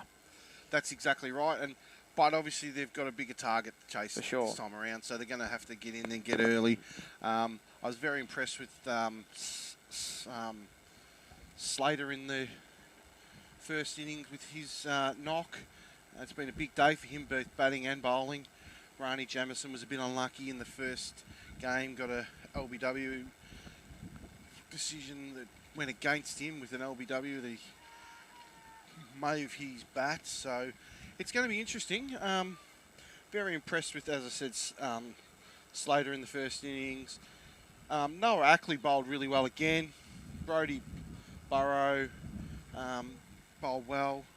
Obviously the standout for the Allansford Cricket Club was Xavier Mungine getting 62 well-compiled runs. He just hit him a catch back to the bowler, and he didn't have any problems taking that. So that man on screen, Ethan Boyd, will play a pivotal role if he can get a couple of wickets. Yeah, if they can get into the top order early, they're well and truly on top. I think it might be too much, but who knows? You only need a batsman to get away for 5 overs in this game of cricket. Absolutely right. And I think we saw Slater just do what needed to be done. He didn't look to force the issue, but he has to this time around. So the pressure's on the batting side, chasing runs, especially in a final. But I expect Slater that he will look to come out all guns blazing and try and knock a hole in this score pretty quick. 155, it's best part of 8 and over, so it's going to take some work. Bit of housekeeping before we progress. Made a huge shout out to all our sponsors who have supported our inaugural season of having a crack at broadcasting the 2020, and of course cricket. Bit of a new thing that we've thrown our hat into this year, just to sort of see how it all went, and it's translated really well. And a huge thank you to KFC, Warrnambool and the Bird Group. Obviously, every single KFC store right around the Western District belongs to them, and they contribute a lot to the community. So thank you very much to Matty and Craig for coming on board and trusting us with their advertising sponsorship money for this initiative. Pete Harris from Lucas Brothers Butchers, obviously fantastic contributor with local cricket, heavily involved with the Northern Raiders and enjoying it up at Airlie Beach at the moment, Walk. So he's bloody luck. I know, wouldn't that be nice? Wouldn't it be nice? And of course, then we've got Intersport Warrnambool, and fantastic to have Matt and his family on board. Obviously, they've come along to take on the business, and great to see it going to a local family, which is great. And then, of course, Powercor Australia, who have made our coverage part of their summer safety campaign. So a huge thank you to everyone at Powercor. Jordan Oliver, fantastic guy, and really, really great as far as providing us with information from the newsroom's perspective. And speaking of the newsroom, for those that are actually tuned in online, we've got a little bit of a secret we need to probably just let you guys know for a couple of more days. If you go to www.southwestlocalnews.com.au, you'll find yourself a brand new local news website. Free, no paywall. You just need to register your name and password. You'll be able to read local news, watch all the videos. And there's a really cool feature on there, Walks, called the Community Correspondent. And what that means is you could take a photo of the crowd here at Allansford, for example, and send it to a phone number, which is on that website, and saying how fantastic it is to be out here at Allansford. And that photo will end up showing up on the website as well. So we'll be able to get more contributions from the community about things that are important to them. It doesn't have to be breaking news. It can just be something they find interesting. It could be the first sign of autumn with leaves falling off trees or anything. Yeah, City United. Aren't you in Colac though? We are in Colac. Yeah. No, sorry, mate. I just, I did say City United, so. Oh, yeah, right. We'll just... But anyway, it's been going on really well, and obviously we need to try and get as much support as we can involved in that. So make sure you go to that website, www.southwestlocalnews.com.au, for the next couple of days. Nah, fair enough, Fitzy. Must apologise to David Treek, who's away with his family.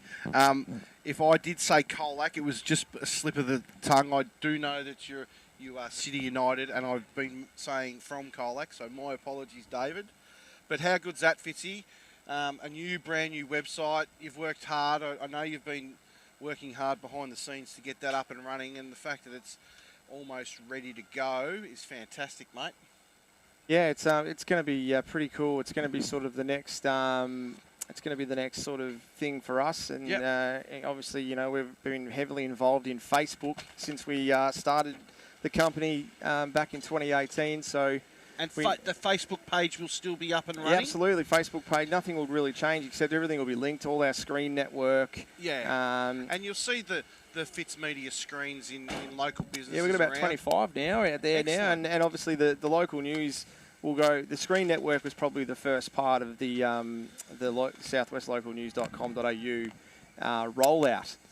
It was the first part. So now what will happen is when our team actually updates the news, that goes across the Facebook page and across the screen network, it'll all go on the website as well. So, but what it does too, mate, is there's a lot of people that don't really have Facebook or use Facebook all that much. They prefer to look at a website. So, now, there's been a slight change in the comm box. Look out. It's going to be interesting to see. He's back. How hard he's going to be on his own son. But welcome back, Ben Boyd, the man of many hats out here at the Allansford Cricket Club. Declan Burke was very nervous, but got there in the end. But welcome back, and it's Charlie James into Dylan Slater. First ball, dot ball. So game on. Have they got enough, Ben? Oh, like I've said all day, you want to have 160, and that won't always. Dylan Slater batting, yes. Yeah, it's Slater, and I reckon I didn't catch the. I think it was Xavier Davis. Xavier Davis, the first innings, the same opening pair from the first innings. So yeah, just 160 was the guide, I guess, but yeah, be interesting first few overs. James to Slater. Little paddle, little help on its way. That's a magnificent 6 to get off the way. He's picked up where he left off. You can't bowl on this man's pads, Charlie James. In fact, you can't bowl anywhere. No, he's got 360 scoring, hasn't he? Now, talking to the umpire, Ash Jennings, at the start of the game, he mentioned that Dylan Slater's been doing a bit of work with the Renegades, both ladies and men's team, in the Big Bash. Okay. Does that sound right, Ben? Oh, well, he didn't tell me that last week, but I'm not across everything as usual. Can I go by what I'm told? Hasn't been playing much. He's been doing a bit of work down at the Renegades. Look, that's his scoring stop. That's where he wants the pace. If you can bowl there, and that's a bit of a. And he just helped that on its watch way. For Charlie, can't be bowling there. Yeah, James back into Slater now. How's he going to come back from that 6? Good crunching drive through the vacant cover region to the man out sweeping on the fence. So Allansford have got, for the right-hander, third man on the ring, point, cover on the fence, short cover, mid-off, and for the left-hander, it's short third man, point, short fine leg, square leg, mid-wicket, mid-off, and deep mid-on the fence, and cover on the fence. So James bowling to the left-hander. 7 off the first 3 balls into Davis. James punching it through that vacant cover region for a single. Be picked up by Paddy Marnie. Take away the 2 first ballers, which is obviously difficult to get. These things happen. Mead and Bant, they pretty much compiled a really good innings, the team. Yeah, well, they used their depth, didn't they, to get to 155. 150, so yeah. They you needed that, and the depth was called on, and they were good enough to get that. But James to Slater. It wasn't a Flick big score. Up That's in the one air. over That's the on the roof. Sheds. That's on the roof. There it is. On the roof. Our roof? No. No, on the roof of the change rooms. Sheds. And it's stuck up the chimney. You cannot bowl there. And that's what Charlie is has been his strength. He's at the stumps and that, and maybe Dylan's. Well, You know, the higher the grade you go, or the better the cricketers, stumps are in the play for leg side. That's it. So That's it. Hopefully that didn't hit my car behind the van. I think the veranda took a fair that'll chunk come of out. Fair bit out of it. That'll come out of the budget. It will. My poor old The car. umpire checked the ball like TV. Yeah. Yeah. Put it through the rings. But anyway, it's going to have to be a bit of a fight back here for Charlie. Well, that's it. He's going to Slater, come. How's he going to gotta come back? get That's him 2 out sixes or- off in the over. James to Slater now. Punches at the short cover, no run. But they've got 13, 14 off this over already. And that's the end of the first 14. over. And it's 114 for the loss of no wickets after the first over. Back after a break. Craving KFC? Jump onto Uber Eats and order your favourites. Delivered by us with our own delivery drivers. It's the easiest way to get KFC from your local store to your door. Order on Uber Eats today. Welcome back here, and it's the son of my fellow commentator Ben Boyd, Ethan Boyd, to pick up the attack from the Ziegler Parade end, and it's Xavier Davis on strike. Well, the tip will be to not bowl to Slater. And we'll see the City United score, none for 14, Boyd to Davis, short, over the top, straight to Norm Mungine, out. First ball, well done, Ethan Boyd, just hustled on to Xavier Davis. Just that added bit of pace, well bowled. And just Xavier hustled. Mungine, Xavier Mungine backpedaled to pretty much the circle, inner circle, to take a nice catch, really. Gloves, fingers up, and Fingers up, did took made it look control easy, of it. did So, Norm. as I said, as we went to the break, like the first game, you don't want to be bowling to Dylan Slater. He went at 200 strike rate in the first game, and he's more than that already. It's probably more like 300 or 400 strike rate. So you probably just got to try and keep him off strike. Well, yeah, just try and not keep get him off strike and see we've if he panics. That's it. Rani Jamison striding to the crease after getting a duck in the first game.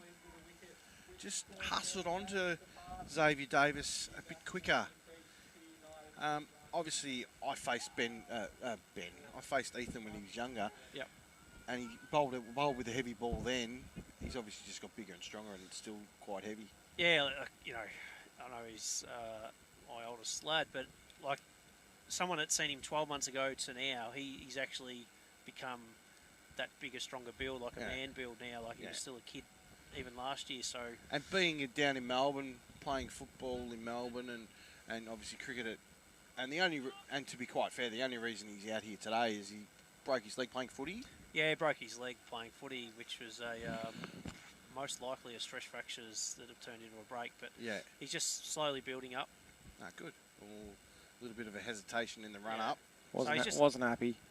Nah, he's just slowly building back, and you know he's just trying to get back into his work. You know, it's been he's taken the slow recovery, with stress fractures in both legs. Yep. So too much footy and cricket at once. So So rather than rushing back, and he's just working his way back in. Boyd to Jamison, off drive straight back to mid off, and he might be getting a little bit stiff and sore of his Slater.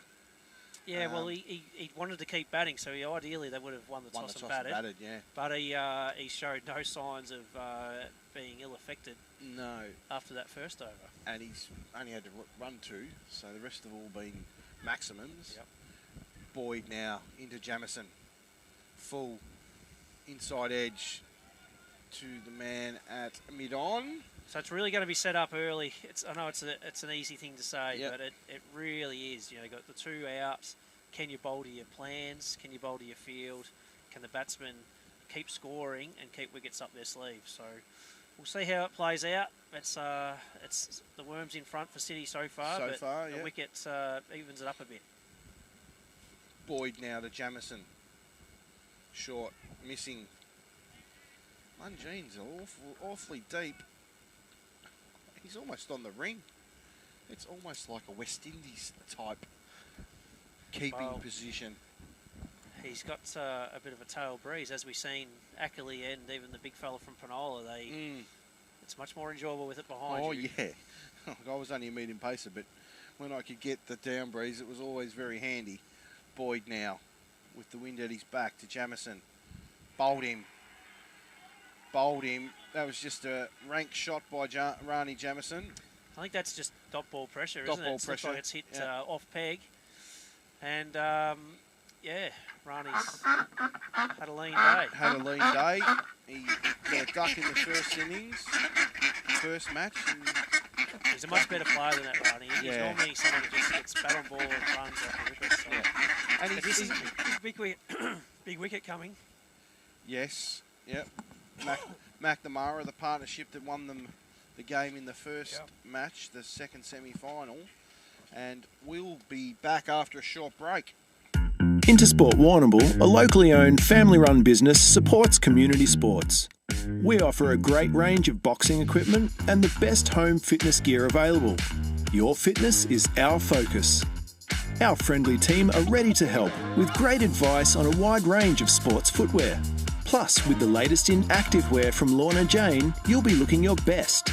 Drop in, meet the team and see what's new. Intersport Warrnambool, still local, still the heart of sport. Welcome back here to Allansford Recreation Reserve, the second innings of the Sungold 2020 Cup final for season 25-26, and it sees Nathan McNamara joining Dylan Slater at the crease and sees City United 2 for 14 in the second over, and Ethan Boyd has picked up the 2 scalps. Be handy to get a 2-wicket maiden here. Boyd to McNamara, punches it straight to point, and you can just generally see the pace of Ethan Boyd. That was just a prod out to point, and it flew. And a shout out to the great man himself up in Dunkeld, the man, the myth, the legend, Peter Bolsh, listening and watching to us online. G'day, Bolshy. G'day, Peter. Enjoy the nice cold frosty beverages up there. Did he like his duck? Yeah, I wonder whether he did. He'll probably message me. Daddles the duck with the Peter Bolsh sign following it. So I'll throw in an ad for him in the next one. Shout out to Peter Bolsh and the boys at Peter Bolsh Bridgestone do a magnificent job down there. And Joe Kanar coming into the attack.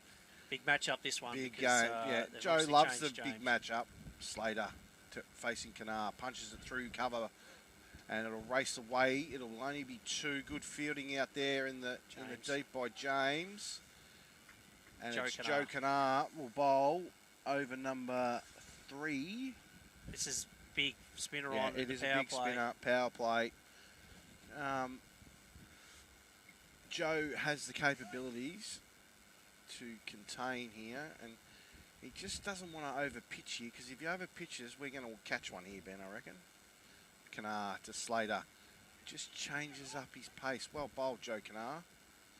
And like you've played a lot of cricket with Joe as well. I played cricket with Joe when he debuted at Creek. At Creek? And there was an I early reckon I did stages too. with Joe. Yeah, you would have been part of the team. I would have been there too. And he's come a long way, and he's... representative player for Warrnambool. Yeah, Country Week. Yep. So big match up here, this wicket. This wicket, yeah. For City. McNamara facing Kanar. Oh, run outs on here. Out. Oh, Burns. Absolute fielding by Ethan. That was ridiculous running there. They both tip and ran, and I don't know if he got 3/4 of the way.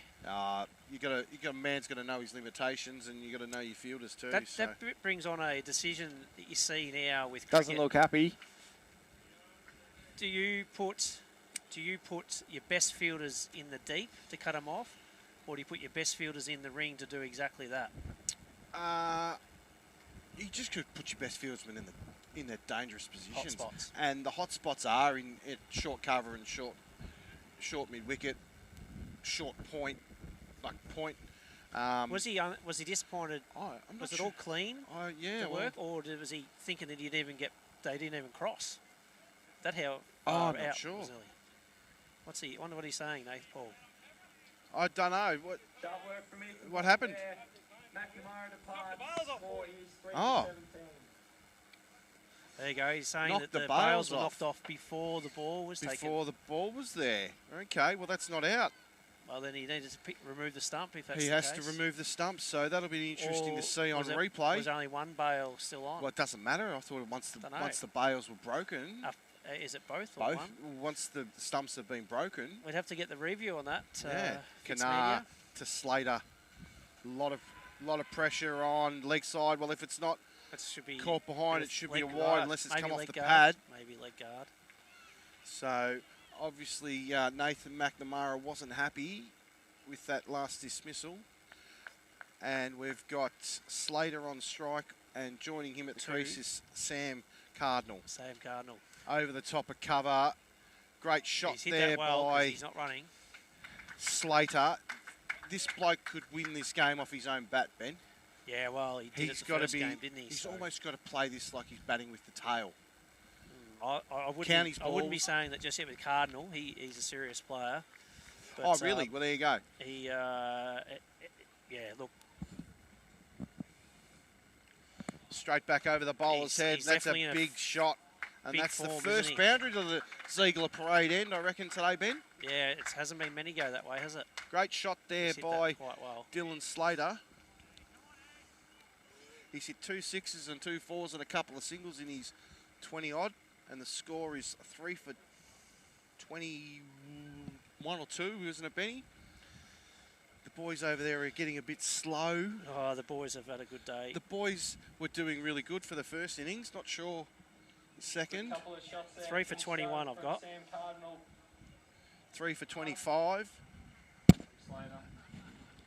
And it's 3 overs, City United are 3 for 25. 3 for 25 after 3 overs. So going at over the run rate required at 8 and over. And it'll be Boyd to Cardinal. Just drop and run. No, not on Ethan Boyd. He's quite quick over the ground and a very good fieldsman. Must have been the years of training in the backyard, Ben. Yep, go and chase those cows. Go and chase the cows? No, he's just got that competitive spirit and got a bit of pace. But yeah, look, it's interesting poised game. Like all of a sudden you lose a couple of wickets, City, and then Slater goes bang bang, 2 4s in a row. And yeah, they've lost 2 wickets, but they're in front of the run rate. So run rate required is just under 8 and over, and they're going at over 8. So Cardinal facing Boyd, cut down to that deep third man region. It'll only be 1. Yeah, why would you take 2? Keep Slater on strike. Keep Slater on strike, and I don't, to be honest, I don't know any of these players. From what I've seen, Slater, and we didn't see Cardinal in the first innings, so not required, was he? He wasn't required. The partnership of McNamara and Slater got them over the line, but I've been very impressed with Dylan Slater. He's been a good player for a long time. By the sounds of things, he's probably with the Renegades. He's probably making him bat and bowl to him. Yeah, well, more than likely. Keep his eye in. So, and he doesn't look like he's missed a trick. Slater just using the pace of the ball to guide it down to third man, and they'll understand that Ethan has the firepower to go through them here. And if we can see Ethan off, it doesn't matter what they get. They'll back themselves to take to the other bowlers. Look, Would you as agree? I said, yeah. Look, Slater, as I said in the early game, was off 100 last Saturday. Yeah, so you said that. he's in good form. Cardinal facing Boyd. Little push to point. Well fielded in the deep. Oh, a Cut point it off. by Kanar. Not clean, but Not clean. cut it off. As I said, we've played a lot of cricket with Joe. He very rarely does he field the ball clean. He's very good in the slips, though. He's got good hands in the slips. Sorry, Fitzy, can you still hear me? Yes, mate, of course I can. That's all right. I just tripped over the cord. You do have a habit of doing things like that. 3 for 27. It's Boyd to Cardinal. Short, guiding. He's not going to carry to the man at third man. In and out. Bowled in there in the deep. Is that Parker? No, Daniel Mead, I'm pretty Daniel sure, and Mead. they've made a change to put Chris Bant down there. Well, I've got a minute, boys. I just want to send a shout out to all our Colac viewers. There's obviously a fairly significant fire up south of Colac around Jellybrand, and if you've just tuned in, we sent a cheerio out to those communities earlier today, but yeah, certainly some worrying news overnight with that Jellybrand fire, and yeah, our thoughts with everyone around Colac, and we've got a huge viewership up there, obviously following us for local news and things, so yeah, we're just thinking of them and their families. Yeah. Well, yeah, no, it's a stressful time this time of year when you've got fires not under control, and yeah, the communities really do pull together, but it's never more needed than what it is right now. It's amazing. Like, I did a quick trip to Geelong.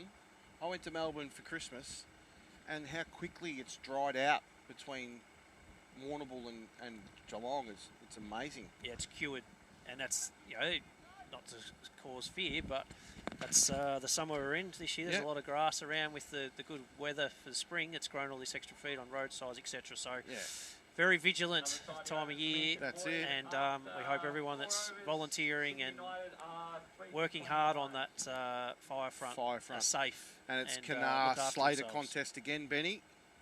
Kanar to Slater. Just working it back to the bowler. He's frustrated there, is Dylan Slater. But can't hit everyone for 4. He just hit the last 2. No, so he's got deep mid-wicket, straight mid-on, and everything on the offside. He's up in the ring. There at least. 2 there. Look to see him look to see Slater take Kanar over the offside aerial here. And the score moves along to 3 for 31. And this is the final over from the Ziegler parade end. Kanar to Slater. Back cutting. Back cutting. He looked like he's there's a cramp coming here for Dylan Slater. Oh, no. The way he's moving and stretching. Looks a little bit proppy. What's the remedy for that batting, Paul? Did you bat that long? Snap. Come on, Ben. That was fantastic. That's not very nice. That was almost as fast as your bowling, Boydie. Yeah. Oh, I know John Houston used to have the salt tablets about day 1. Yeah, no, I never Country Week. Never cramp batting. Kanar facing Cardinal. And I've batted long periods of time in games. It was an open segment for you there. To Yeah, that was your soapbox chance, mate. Yeah, no, I never really like. Tell me who's on strike. It's Slater, isn't it? No, it's Cardinal. Is it Cardinal? All right. Oops. Kanar to Cardinal. Little down on one leg, sweep around the corner. It's fielded by. Got something on it. Bit Mead, of leg. Bit of pad action. Did you see that Mark Waugh is sort of calling for leg buys to not exist? Oh, really? Yeah, it was called during the week that leg buys shouldn't be part of cricket. I bet he got plenty of times the leg buys off the West Indies. West Indies, you want to get up the other end real quick. And we'll be back after this short break. Woohoo! The footy's back, bigger and better than ever. Just like the boys at Peterbolt Bridgestone, now offering full logbook servicing and mechanical. With tyres starting from $60 and zip pay available. Why go anywhere else? Peterbolt Bridgestone, Ferry Street. Welcome back here, and the end of the first set of 5 from the Ziegler parade end, and it sees City United from Colac, 3 for 32 after 5. Looks to be the scoreboard over there. The scorers of 3 for 3 to 3, and it's Brandon Bant from the Princess Highway end in to Cardinal. Cut shot straight to the fieldsman, and it's Tim's dot ball. No, it's not Tim's. Yes, it is Tim's. Yeah. Dot ball pressure here. It's a short run, Brandon. He's not steaming into the wind, is he? Nah. Bowl his cutters, do you think? Yeah, roll the fingers down this. Take pace off. And he's got his field set. It's fantastic. He's got 2 backward points. He's got a bloke on point. It's a bit of a game through cover there, isn't there? Mid-off, deep mid-off, deep mid-on. So he's going to bowl outside, probably 4th or 5th stump line to the right-hander. Another dot ball. I think there's too big a gap at cover from where we're sitting. It's a lot of point cover, isn't there? Yeah, if you can punch it through the field on the offside, you've done well. Back cut, you've got to get off strike. They don't want to run out Slater, though. You know. No, that's right. He is the only one that can win them the game with his power, I think, and his shot-making ability. But him not being on strike is going to build pressure on him and frustration. Bant into the Cardinal. 4 dots. Another dot ball. And getting through his overs, very much like Dylan Slater did. In pushing him on the ring now, maybe giving him a single. Yeah, more than likely. As I say, you almost have to play this Dylan Slater like you're playing with a tail ender. Just let him take the strike. Great over there by Brandon Bant. To close the power play. Yeah, close the power play off with a maiden. Fantastic. Kamara's coming on the bowl. Yeah, it looks like Shiv is coming on. Has he been carrying a bit of an injury, has he? He's had a couple of weeks spell, like probably not playing yesterday was probably the difference of him playing today. I don't know for sure, but I'm sure it's helped. Yeah, fair enough. Obviously, Sash Silva is having 2 weeks off too, and being rested. He wasn't playing yesterday, but he might come back into Div 1 Premier grade next week now that he's had this week off. Shiv Kumara. And we've got Kumara into the attack from the Princess Highway end. And this will be a big matchup. Yeah, big matchup again. A tidy over there from Bant. And was it a maiden? Was a maiden, yeah. Maiden in 2020. And then you got Shiv here to Slater with, this is the end that you actually will think you can hit. Yeah, boundaries, he's got to go. Hitting towards the, let's say, Pernham way. Pernham? Sort of Princess Highway? Princess Highway, but towards that little bit of cowish angle. The wind wants to float the ball there. Exactly where he's trying to hit it. He's trying to hit it over top of that ute on the hill over there. Yeah. Kumara into Slater. Little paddle around the corner, and that's 4. 6, was it? Might have been a 6. Yeah, 6 runs. It is 2. It got past that fielder pretty quick, didn't it? It did get past the fielder pretty quick. And that moves the score along. Still, isn't he? He's still the main danger man. As we try and get this scoreboard updated over there, so we don't have to look at our phones. But it's 31 off 16. Swing and a miss. That's not out, and that's a cramp. Oh, I think he's okay. Yeah. 31 off 16, 3 6s, 1 4. You know, he's that 200 strike rate man, isn't he? He's ticking along. If you wanted a gun for hire, you'd be chasing him, wouldn't you? Sure. Kamara into Slater. 6 off the over already. Punches it down. It might be 7 off now. 8 off the over. It'd be about saving boundaries. And it is, yeah. Trying to get him off strike. Yeah, for sure. I've got no doubt that David Mills will have this on in the commentary box at Premier Speedway while he's working. No doubt about that. Yeah, no doubt about that. David Mills, a really good bloke. Known him for a long time. Played footy against him. You would have played footy against Mills. You wouldn't know. He was a bit older than you. Yeah, no, played against him at Camperdown. Played against him at cricket. Did you really? In the Mecca League. Manning Creek. Was he any? How did he go? Was he all was right? a handy enough cricketer. No, he's a good cricketer. Even up to recently, he was playing some cricket here. Kamara swinging a miss by Cardinal. He was quick. He was quick enough. Yeah, left. He would have been left arm. Right arm, but quite whippy. And he was. He used to play with. I think I've got it right.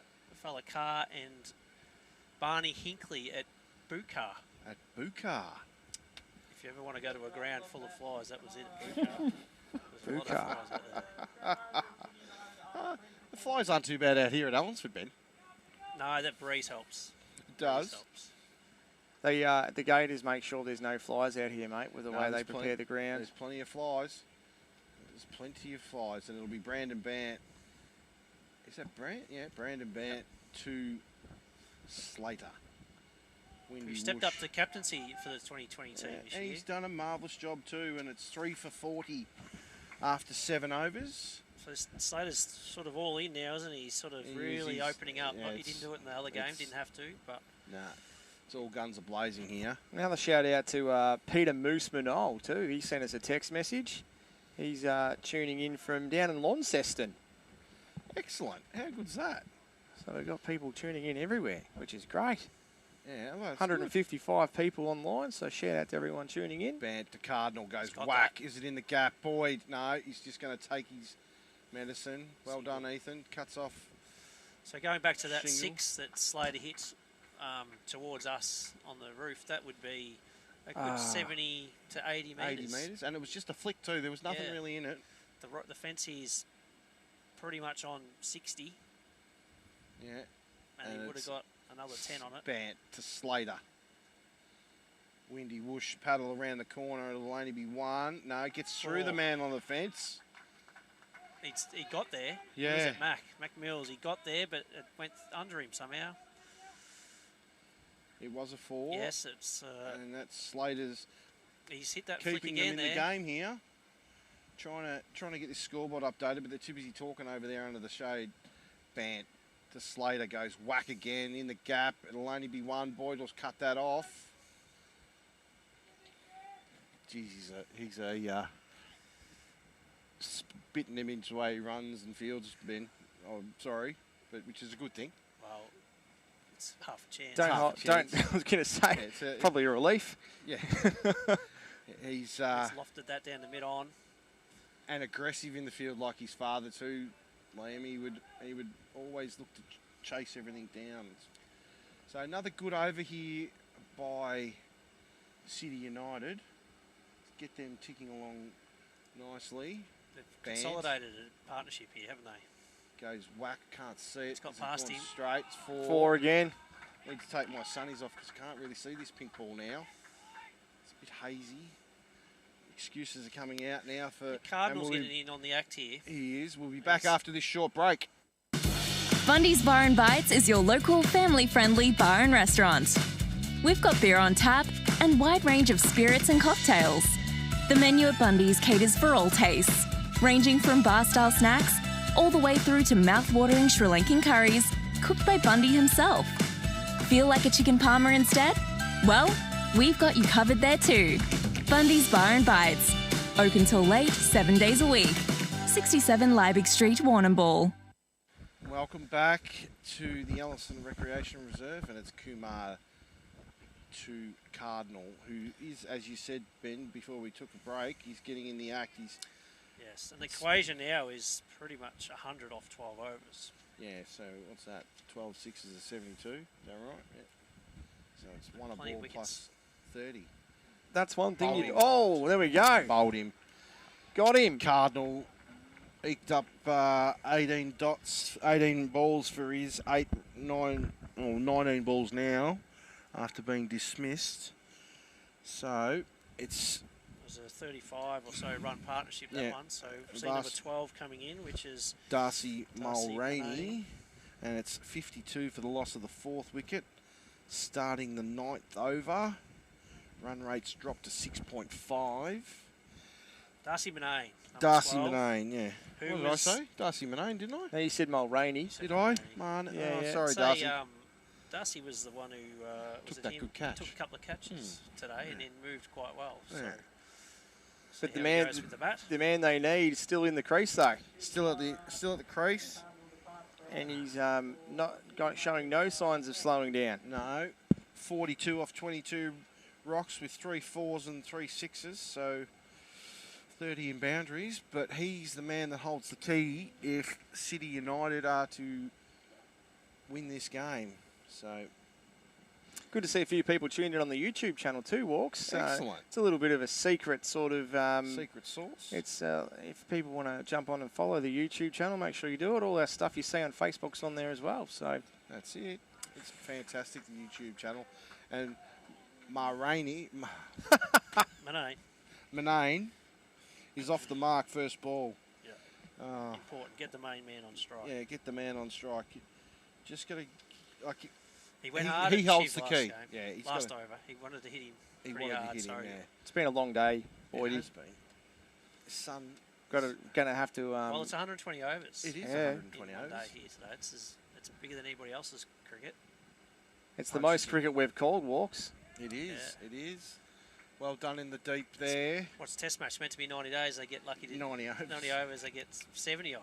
Yeah. So if at best sometimes. So it's 120 overs here. We're 105 done. Yeah. Moyne. Manane. Oh, it gets past Shiv, and that's a single. Yep. Slater just jogs down. I'll take back the crease. Yeah, he'll take the strike here. Stand back. Probably needs a boundary to keep the ball momentum going their way. Slater. Kamara comes in. Little paddle around the corner, picks up a single. Out to Chris Bant in the deep backward. Keeps the strike, deep does he? mid-wicket. Is it near the end of the over? Or it might be the end of the over, so he's almost got a free hit. Over. Kept the strike. It is the over. And it'll be, we'll be back after a short break. If you're buying or selling a home, Gleeson Real Estate are here to help. The hardworking team at Gleeson are happy to support you right through the buying and selling process. Gleeson Real Estate, friendly faces, expert local knowledge. Welcome back here to the Allansford Recreations Reserve. And after 9 overs, City United 4 for 56 with Ethan Boyd back into the attack to bowl his third. We were discussing at the ad break, would we bowl him into the wind? Both of us agreed that we wouldn't, but what do we know? We just bowled has-beens. It's probably the key matchup, isn't it? It is, Slater. yeah. If you can get Slater, it's all over here. Boyd to Slater. Big windy whoosh. There's a cramp. Oh, he's starting to... He nearly hit that to the highway. He did. If he got a piece of it, and he'll look to take... not take, you look to dictate to Ethan here. I think Ethan smells blood here, boys. Well, it'll be interesting to see what they both go about. Is he just going to go hard at everything now? Well, 100 runs with 11 overs, or is he going to just see him off? No, I think he's going to...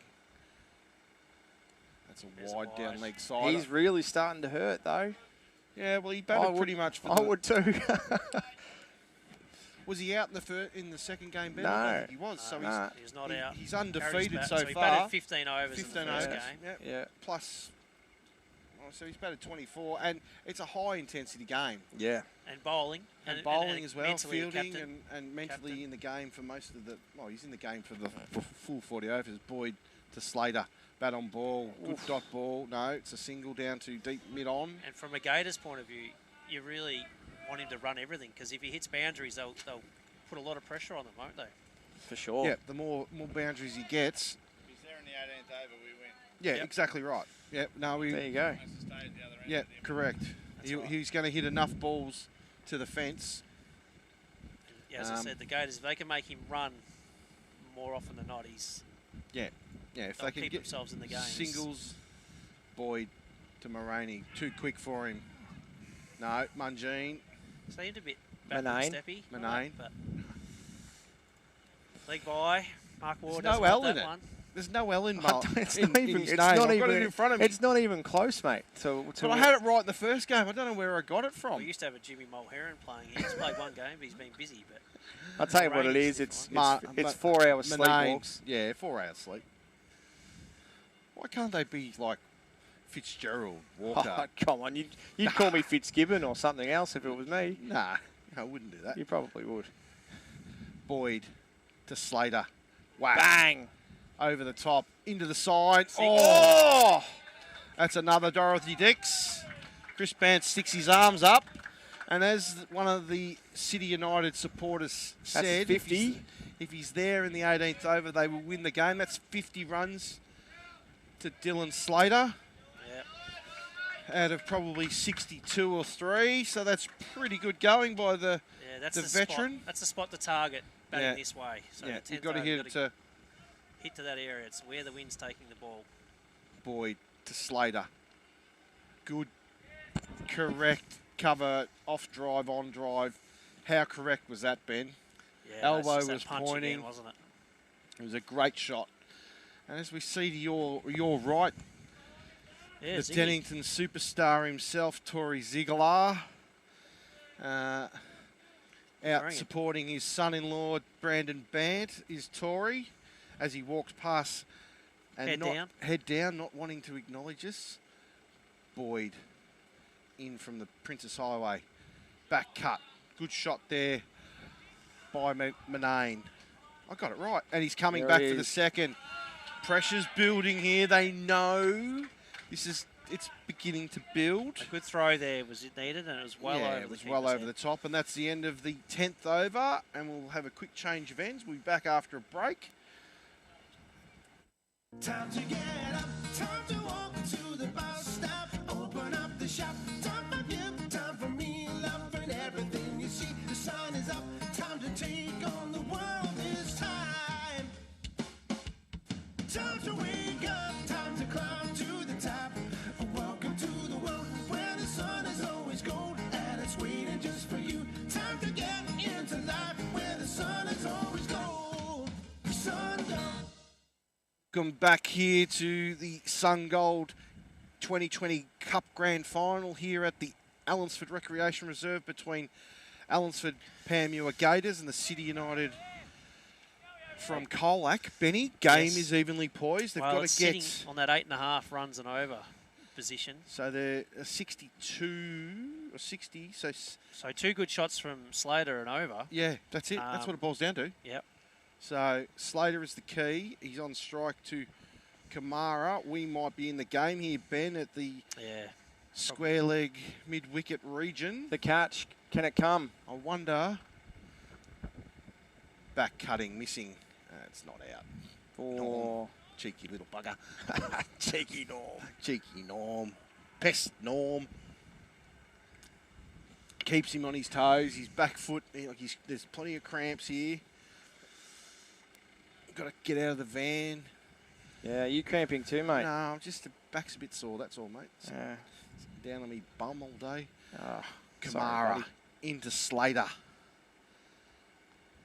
Punches it back to mid-off. Well fielded Charlie James at short cover. Cuts off a single. Again, they've got their 2 speedier, quicker fielders, James and Boyd, in the circle. In the danger zone, yeah. Kamara into Slater. Cutting out to the man at deep cover on the fence. It's only a single. They can't win it in singles. They need to get a couple of fours. So 1 off the over so far. 1 off the over. It's been 3 balls? 3 balls. Yep, so it's Moyne here to see if he can start scoring. Yeah, he needs to take the pressure off Slater. Take the pressure off Slater. Like he's doing it tough. He's had a big day. And though there's been a bit of a breeze, it's still quite warm out here in Allansford. Moyne, outside edge. Come back for 2. 2 is probably handy for the Gators. Yeah, 2 is handy, and 2 runs. He jogged the first one, but knew he had to work hard to get back the other end. Yeah, they'll be throwing to his end, I reckon. I hated that. Wonder why they threw at your end. Just saving energy, weren't you? I was long innings. I always saved energy. This is gold. Oh, outside at leading edge, but it's safe. Hey, I didn't get run out that often. No, definitely not. I knew when there was 2, I knew when there was 3. And I generally ran faster when I hit it too. Isn't that right, Ben? Yeah. I think most never ran short on your running either. No, I never run short anyway. No. Kamara into Slater again, just along the ground. There's a single. Yeah, single. So good over for Kamara. I reckon Slater probably watched a little bit of the first game, and he's got a couple he's going to target. Yeah. So Parker hasn't bowled yet, has he? No, he'll be very close. He'd have to be very close. We're going back to James now. James, hello. We've got overs from Mills, James, Parker, and Brandon Bant. Yeah. Has Mac Mills bowled today? He didn't. No, he bowled. Didn't bowl in the first game. He bowled in the game on last week. He bowled at the Reed. He At bowled the Reed? one of the Reed games. So it's 4 for 73 after 11 overs, and it's Charlie James back into the attack, looking to take the valuable wicket of Slater. Full toss, little paddle over the top of the keeper for 4. Just use the pay. Just not sure this is the right matchup with. This is unbelievable. Slater Yeah. still at the crease when he got him first over. He did get him first over. He took him for a couple of big sixes in the first over. Could he get the ton, boys? No, potentially. Well, he's in the best chance. Well, he's 4 for 77, and this is what, the 11th over? 12th over. Well, on my scoreboard. Yeah, no, you're right. There's been 2 from this end. James to Slater. Bang. He's whacked that. How did he get that there? What? That is a phenomenal cricket shot. What? That's 10 off 2 balls. Another crowd catch. Yeah. Almost. Almost. I just want him to hit it here because I won't drop it. You will. Ben? Yeah, it probably won't. But I just. I won't. I'm You not, I'm probably not real sure won't. this was the right matchup. No, I agree. Yeah. Just angling into his pads. Well, he's hit him twice behind the stumps. Yeah. For 10. For 10, yeah.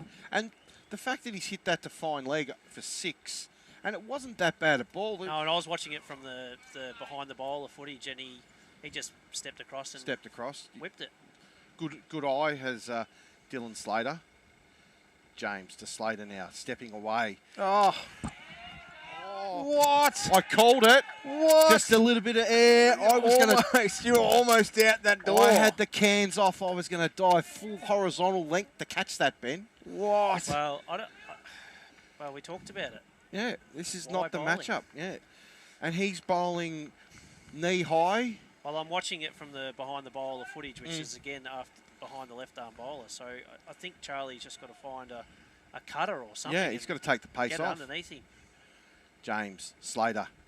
And there it was. There's his slower ball. There's his good. slower ball. Throwing to his end. If he hits, he's out.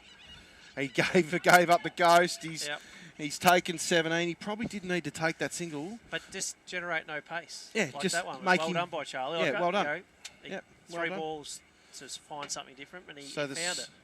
Scores It's one of moves those the- things as a bowler that you want to not make a mistake. Yeah.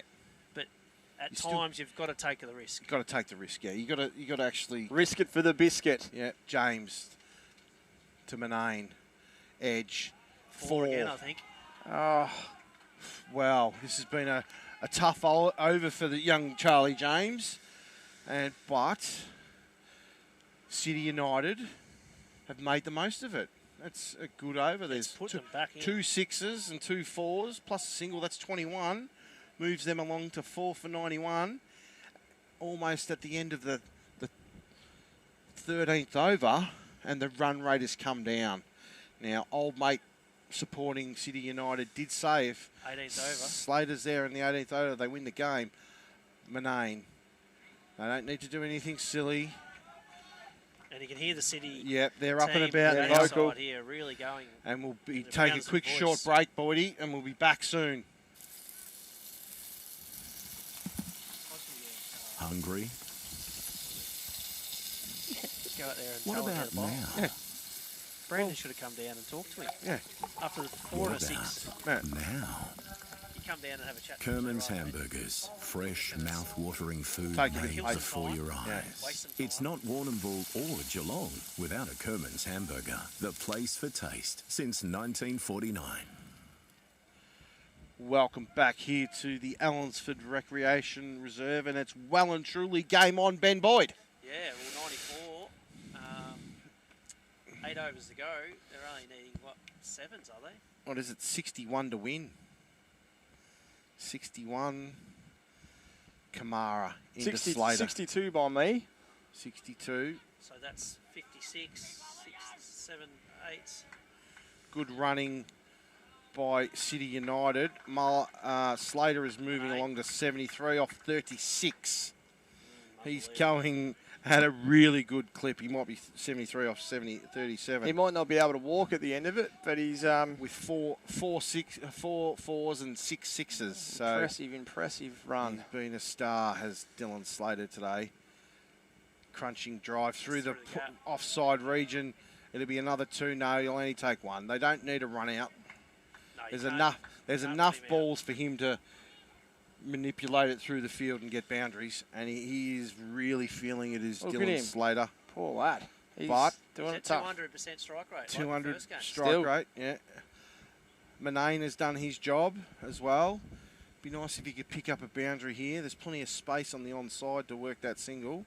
Moyne seen that gap and he just pick up the single. So Shiv Kumara is a pretty handy bowler, and they're going to show some respect here.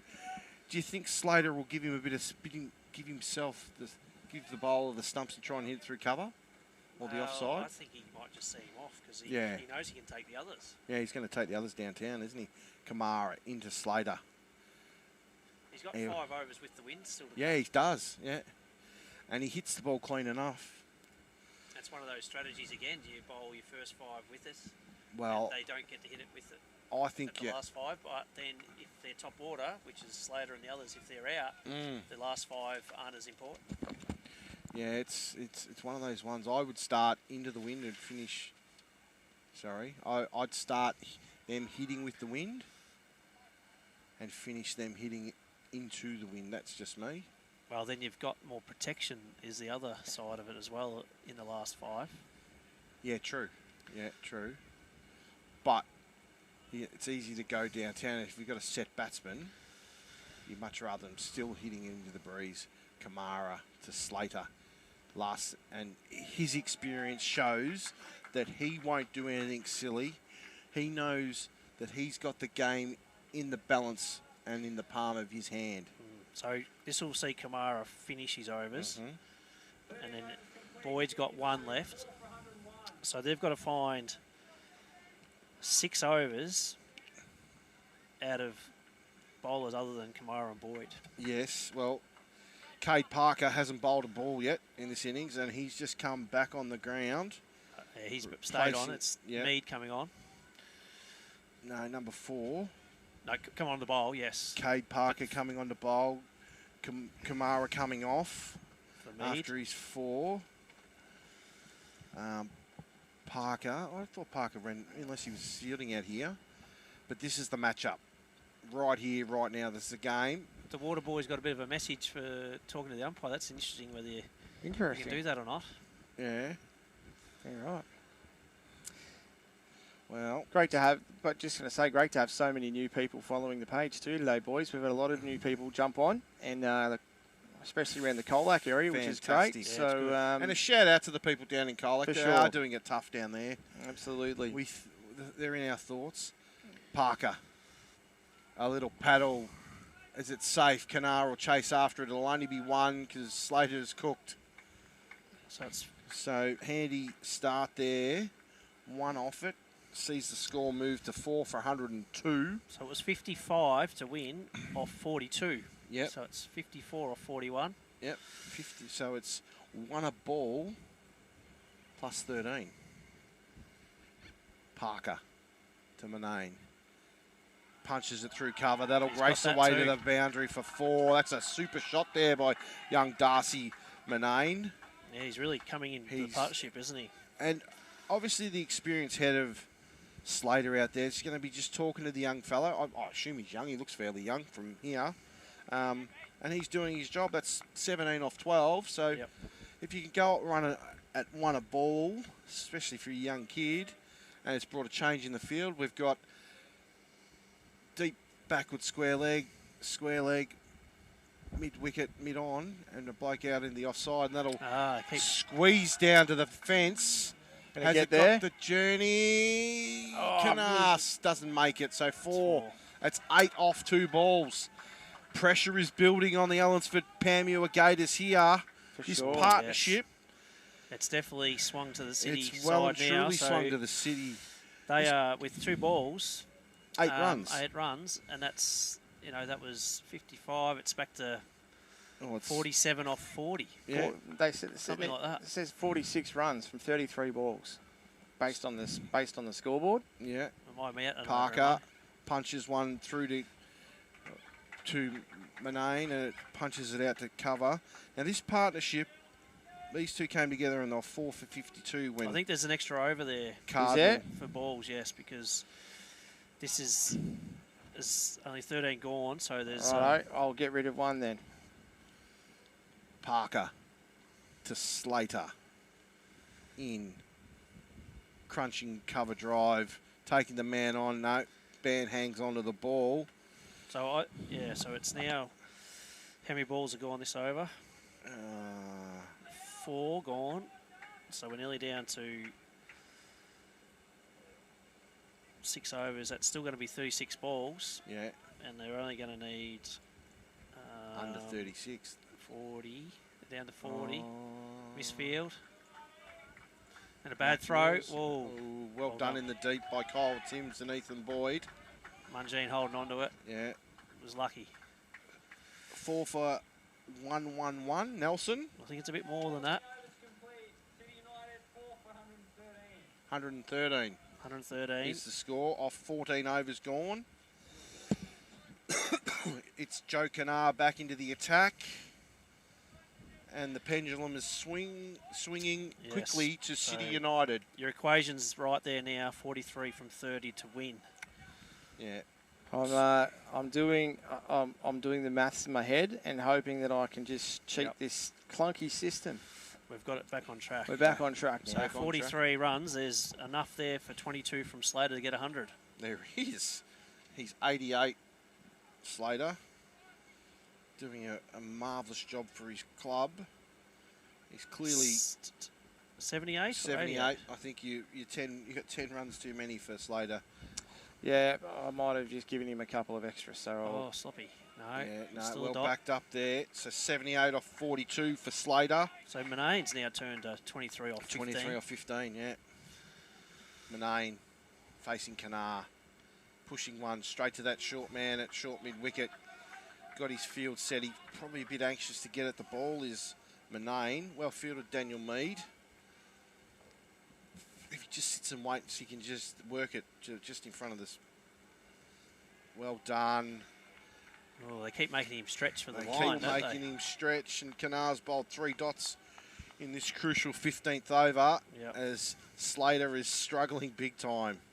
And he is going to earn a nice refreshing beer tonight. He's really struggling. He's hoping he didn't drive. I don't think he's going to shake this one. That big stretch for the run. Yeah, no, he's done. No, he won't be done. What this bloke's on about?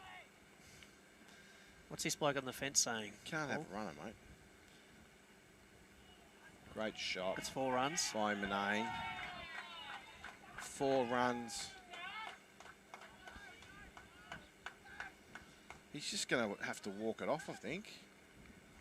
What did Jack Dyer say to Kevin Bartlett? I played with a broken leg once, so I just had to walk it off. Yeah. The old wives' tables from the old blokes.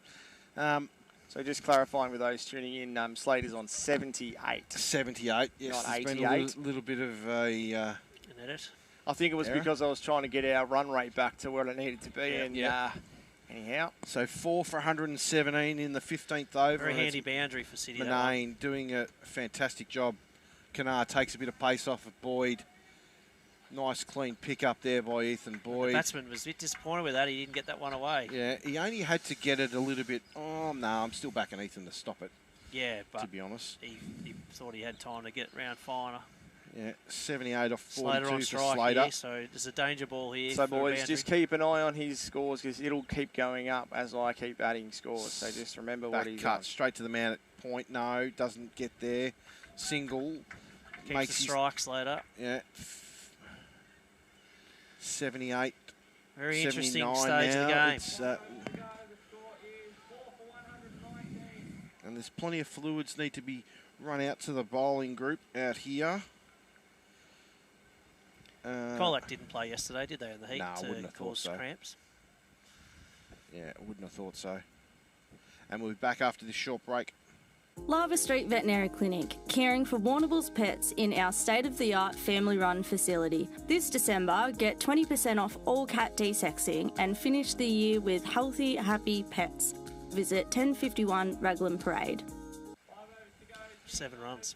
Welcome back to the Allansford Recreation Reserve. Sees the change of ends, and the game is well and truly on here out at the Allansford Recreation Reserve between Allansford Panmure Gators and the City United Knights from Colac.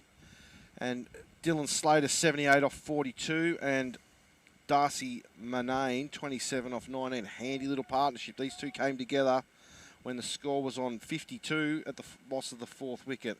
And it's Parker into Slater and goes whack. 6. That is a big hit. That is that's probably the biggest hit of the day, and that's a perfect start. And I figured the way Slater looked, he assessed a few of the bowlers for the Gators and gone, well, you know what? I reckon I can get a hold of a couple of these blokes, and I reckon Cade Parker's one of them. Yeah, well, he would have seen him as a younger bowler back in the day, but he's definitely got him first ball of the over, which puts the pressure on. They only need 7 runs and over, so he's with that 6, it's almost it's 36 taking off, an over off the game. Yeah, it's 36 off 29, so it's only it's 6 good shots effectively. Score it's 30 30 off 23. 26. Is it? 25. It's No again, full toss, 6 no again. ball, 6 again. And dropped it! Oh, no! Dropped it in the crowd! It might have got a bit of a flick off the branch, but he dropped the destruction of the what tree. Effectively was a soda. Oh. Well, he's just in 2 balls, has wiped 2 overs off the game. He's now gone 6-6. Doesn't have to do anything silly for the rest of the over. And he's crunched it down to 4. Deep mid-on. Chris Bant doesn't save it. That's 4. That's 16 off 3 balls. And he's well and truly wrecking this game. I'll show you. He's 85 off 45. Nearly catching up. With 4 fours, make that 5, so he's 89 and 7 sixes. Great shot there by Slater down the ground. So that was 2 sixes, but a misfield for 4 when it could have been a 1. Yeah, it could have been a 1. Oh, it was probably going to be, it was only going to be 1. So they're only 37. 4 for 137 City United, chasing 155 from the Allansford Gators. It's down to getting Slater's wicket now. Yeah, it gets Slater almost the game. Manane, chances on, but Slater gets in. Oh, and what is it with these blokes running on the old pitches? What do you mean? And sliding, like his bat got caught there. If he's on the playing surface, his bat slides along the top. Yep.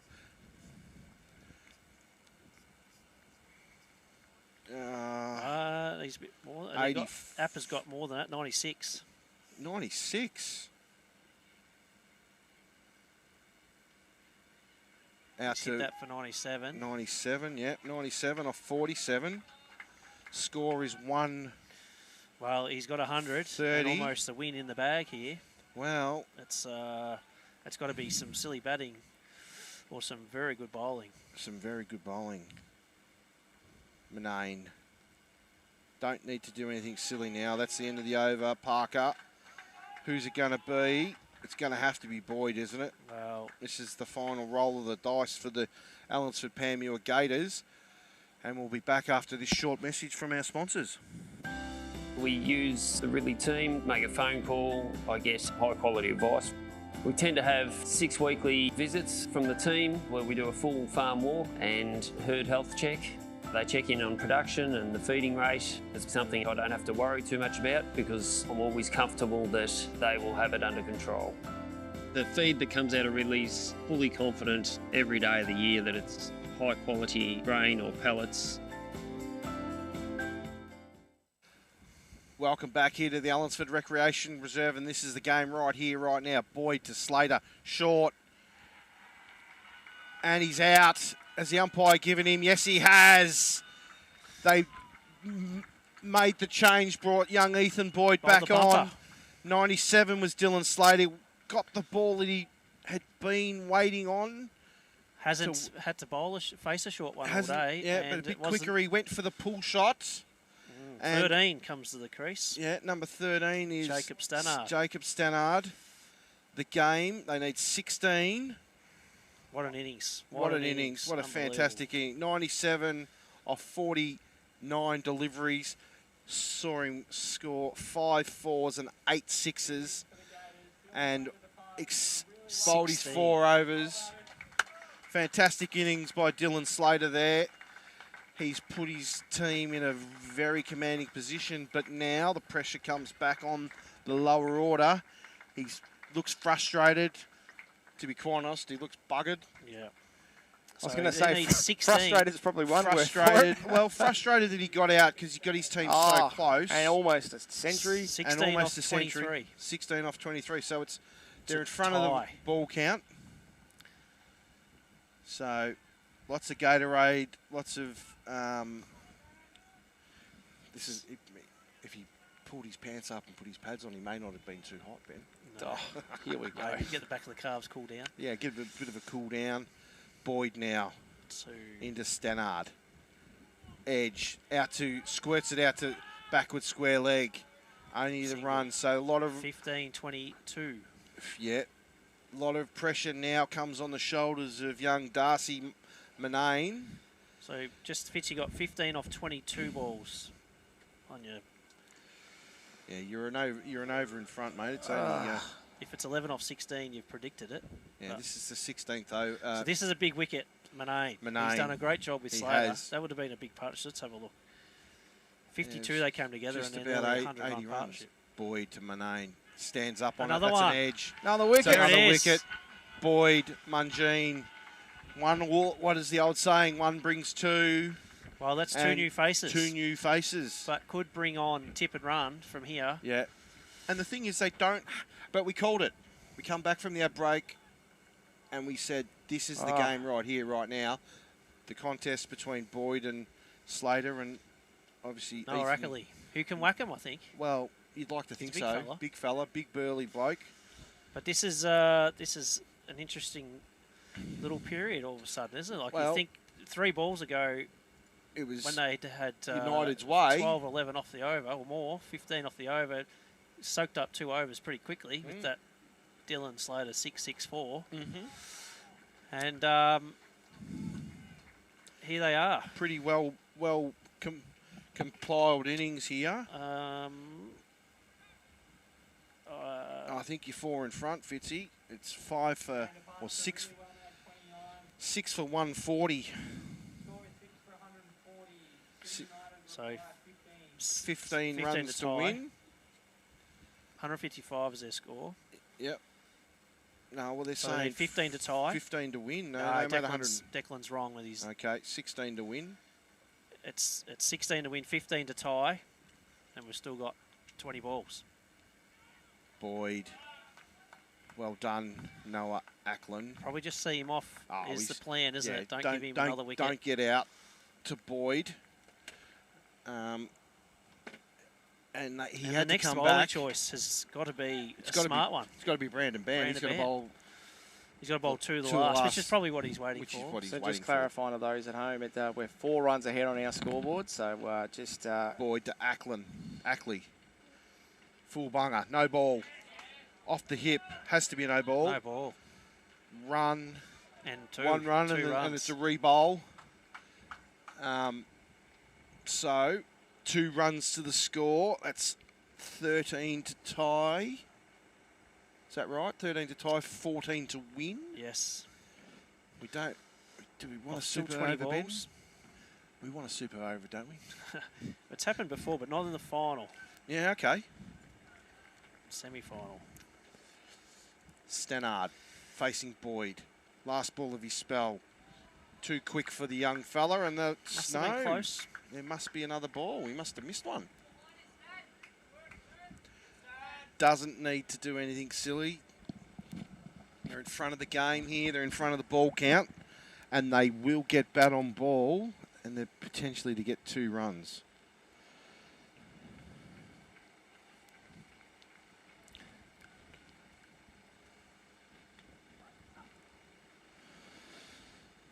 Boyd into Stannard. Forward defensive shot, and that's the end of the over, and we'll be back after this short break. At SHB Wealth Advisors, we believe in empowering our clients to own their future. We do this by partnering with the best financial advisors to deliver great advice. We are part of your local community and are active supporters of sporting clubs throughout Warrnambool and Port Fairy, providing a range of wealth advice to assist you with every aspect of your financial situation. SHB Wealth Advisors. Investing in our community, investing in you. Yep.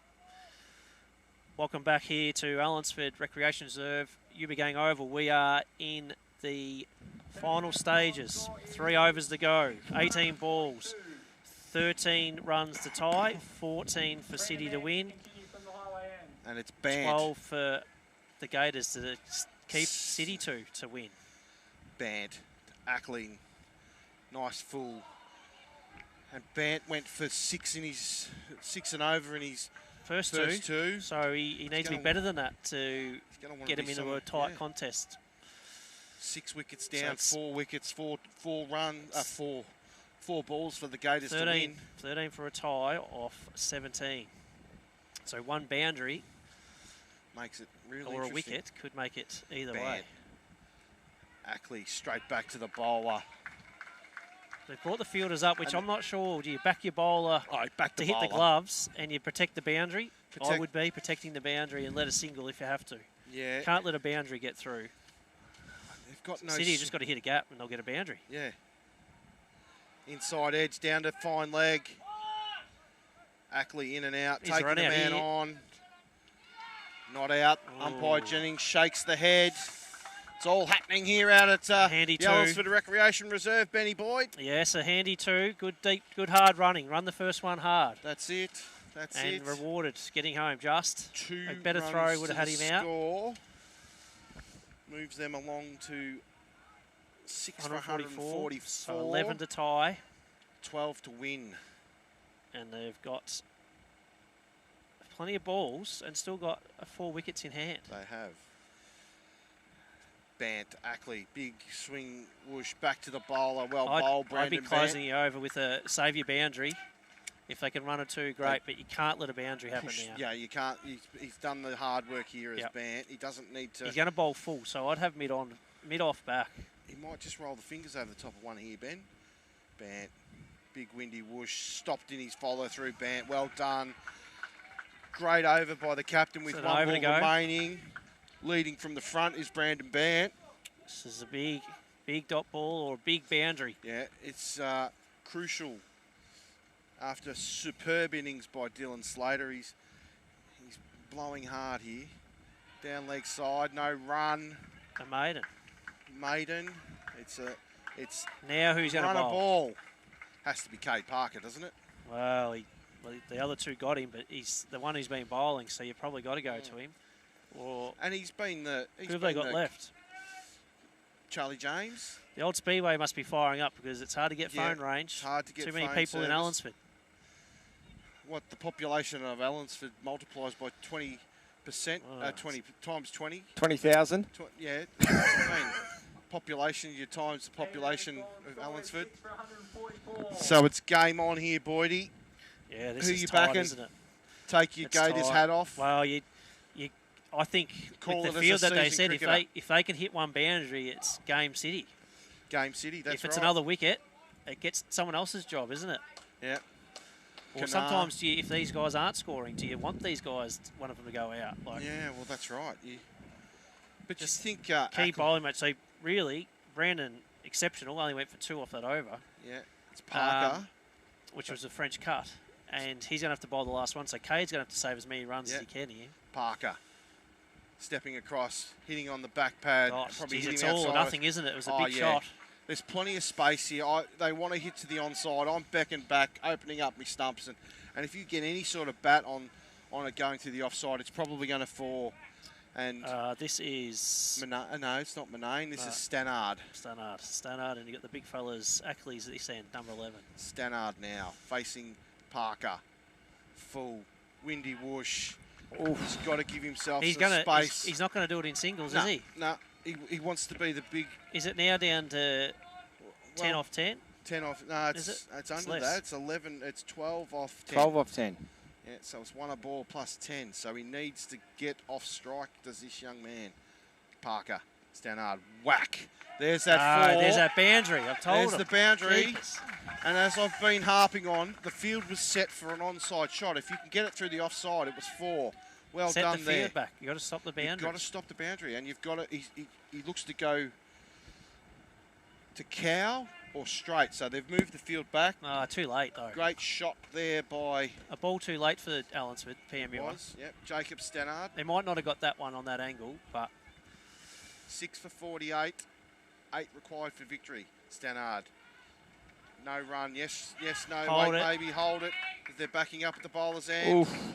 Pretty well done. They get the bye. It's 5 off that Or did over. it come off the bat? No, leg bye. So score moves to 6 for 149. It's going to be taking. It's got to be wickets. Yeah, for the Gators to get hit in this game. Yeah, they've got to take the 4 wickets to Allansford. And City have just got to hold their nerve. Yeah, they keep their heads, they win the game. What a way to finish our first ever What a fantastic coverage game. of cricket in the Southwest. Boydie, 235 tuned in at the right time, by the way. Parker to Ackland. Bowled him. Oh, didn't need to do that. Across the stumps. They did what they needed to do in the over. Didn't need that, did And they? just Number 7 is coming in. Number 7 is who Hayden Johnson. Hayden Johnson. Bowled pretty good for. And just one of those things, you've put the responsibility onto the new batsman. Didn't take it. Didn't take control. Take the responsibility. So how many balls in this over have we got? Well, it's going to come down to a final over shootout here. I've still got Parker maybe with a ball to go this over. Potentially, yeah. Good comeback by Kate Parker. Yeah, just that boundary. We talked about it for a couple of overs. You can't let them get that boundary.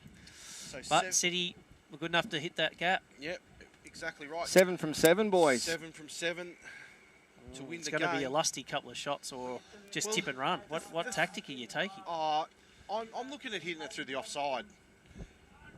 Like, obviously I was offside dominant player myself, but all the fieldsmen, all the four boundaries, 4 fields, the people that are stopping the 4s are on the onside. So if you can squeeze it through off. Yeah. Well, what do you do here? You got the new batsman on strike. If he gets a single by putting he's back on strike for the last over. It's either 2 or 4. You're not running. But Parker. Oh! Well, he's called it over. He's called over, so it must have come off something. And that's the end of the over. 6 balls to go. Final oval of the Sungold Cup, and we'll be back after the short break. Peter, the chicken, lamb, pork and beef eater has all your fresh meats ready to go. And small goods handmade on the premises daily. Yeah! Find Peter, the chicken, lamb, pork and beef eater at Lucas Brothers Butchers with easy, convenient drive-through. Corner of Banyan and Lava Streets, Warrnambool. Welcome back here to the Allansford Oval for the final over of the Sungold Cup for 25-26, and it's banned into Stannard. Windy whoosh, he needs to get bat on ball. That's exactly the shot to play, young fella. Just got to stop the boundary, the Gators, and this bloke just needs to hold his nerve. He's been in for enough. He just needs to find bat on ball. 7 to win off 5 balls, so they do need a couple of multiples. Pressure's here. on. Bat on ball for City. Ball. Wickets for Gators. Yeah, watch the ball hard here. Bant. Stannard attacks him out. Oh, no. Stumped.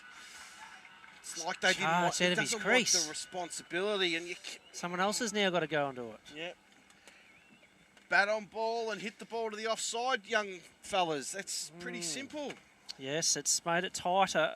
Watch the all ball. The time. 3 overs ago, they needed 15, and here they still need 6. Yeah, and the contest, we called it. The contest was Boyd versus Slater and number 10. Number 10, Brody Barrow. Yes, really, we keep talking about it, but it's a bat on ball. Yeah, bat on ball. And a boundary.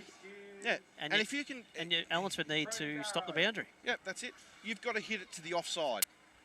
Barrow's coming in to bat with. And the outgoing batsman was Stannard. We've got Barrow batting with. No, Stannard's still in, mate. So it's Johnson, I reckon. Yep, Hayden Johnson. Hayden Johnson and Barrow. Brody Barrow for City to get the job done. Yep. So Bant's taking the responsibility as captain. Yeah. Equation at the bottom there is bang on. So it's bang on there. 7 from 4. 7 from 4. So they need a to win boundary. for City. 6 to tie. Yep. Super over. And 5 for the Gators to get it done. Or 2 wickets. Bant to Barrow. Bat on ball. Well done, Barrow. He's got bat on ball. Yep. That's one. It's 6 off 3 to win the game. It's just saved the boundary from here, isn't it? Yep. From the Gators, and it's... push the men back on the ring. Yeah. They've got the leg side field, the offside field. 1, 2, 3, 4, 5 are out. 5 are out. They've taken them all out. Johnson to face Bant. Bat on ball. Run outs on. Out. Oh, God. Out. Out by metres. He didn't probably need to run either. No, they didn't need to run. He hit straight to the field. That was Stannard. Stannard out. No, he was already out. Oh, was I thought we said Johnson was out, wasn't Johnson's it? number 7. Johnson's out. Yep. And Burrow's the one who is now on strike, though. Righto. Yep. And is that 9 down? That's 9 down. Wow. So, job just over need to bat number on 4. ball here. Henry Barber, and number 4, and to get the non-strikers in. So you have got number 10 on strike. Yeah, on strike. Bat on ball, trying to get it to the offside. If they get it through the offside field, it'll run away here at Allansford. But they, like every cricketer, they want to hit it to the cow. Number 10 comes out and cover drives 1 for 4. That's all it needs to be. It needs to be a Ben Boyd special. Number through 4. Point. Half volley. Half volley. Well, you know where Brandon Band's going to bowl it. His bowling looks like it stumps, doesn't he? Yeah. So if you miss it... So give yourself some space, back your eye, and whack it through the covers. Yeah. That's. Do we get the right bloke out? 2 balls to go. Yeah. 6 to win. 2 balls, they need Number a boundary. 4, Henry Barber, heading to the non-strikers end. Exciting finish to this Sungold Cup, the 25-26, Brody. Yep, Brody, but wow. Shouldn't it's be. been very tight, hasn't It's it? been very tight. We'd said 160 was the score, and it's Pass, Mark. We still good on the scoreboard, boys? Yeah, mate, 150. Perfect. Barrow on strike. I think it might be... Barber. Yep, 6 runs to win, you're Band right. to Barrow. Great bowling. No run. Needs a maximum to win the game. Great bowling. Brandon Bant took the responsibility. Well, it's going to take something special from the... Sit on the ring. I think City. third man's not on the ring. He's going back now. Yeah, they need a 6, though. It's to 2 win balls, the game. isn't it? They're not going to get 5. There's only 1 ball left, I think. So Barrow's on strike? Barrow's on strike. And Barber's in with him. At the non-strike end. There's 1 ball, sorry. 1 ball to go. What's Bant going to do It's here? had He everything needs this a game. maximum. Short, wide, stumped, out. That's it. Gators win. Gators win. Come from the clouds. Can't believe that. That's without being They've biased. stolen that, Benny. That game has moved in momentum everywhere. Yeah. And Dylan Slater's brilliant innings of 97. Out of 150. Yeah. Was a fantastic effort, but unbelievable. We called it. The Slater wicket was crucial. All day, wasn't All it? day. He He was only the lost one it that once. looked like he was going to take the game away, and all but did. He got them in a position where they probably, with a bit of cricket experience and smarts, they probably get the game done. Wow, it's it just ebbed and flowed. Yeah. And really, What a cracking game. it was 8.5 runs and over there at the 10 over block or whatever, and you go, it's on Slater's bat. It's on the hands, on the back. And of Slater. Moyne did a great job. Oh, fantastic! Yeah. Batting with him. That was a really big partnership. 80, 90 run partnership. Pretty much, yeah. And nearly got it. got And him over the but line. they lost them both together. Well, we will take a short break and we'll be back for the presentations here out at Allansford on Sungold Cup 2020 Grand Final Day. Congratulations to the Allansford Panmure Gators on their victory. Commiserations go to the City United Cricket Club, who put up a very good fight. We'll be back after this short break. Craving KFC? Jump onto Uber Eats and order your favourites. Delivered by us with our own delivery drivers. It's the easiest way to get KFC from your local store to your door. Order on Uber Eats today.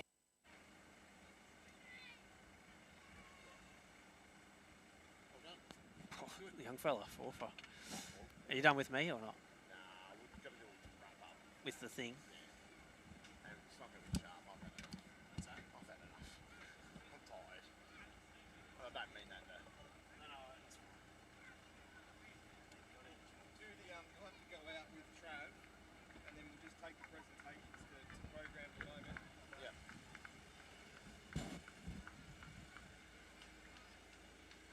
Craving KFC? Jump onto Uber Eats and order your favourites. Delivered by us with our own delivery drivers. It's the easiest way to get KFC from your local store to your door. Order on Uber Eats today.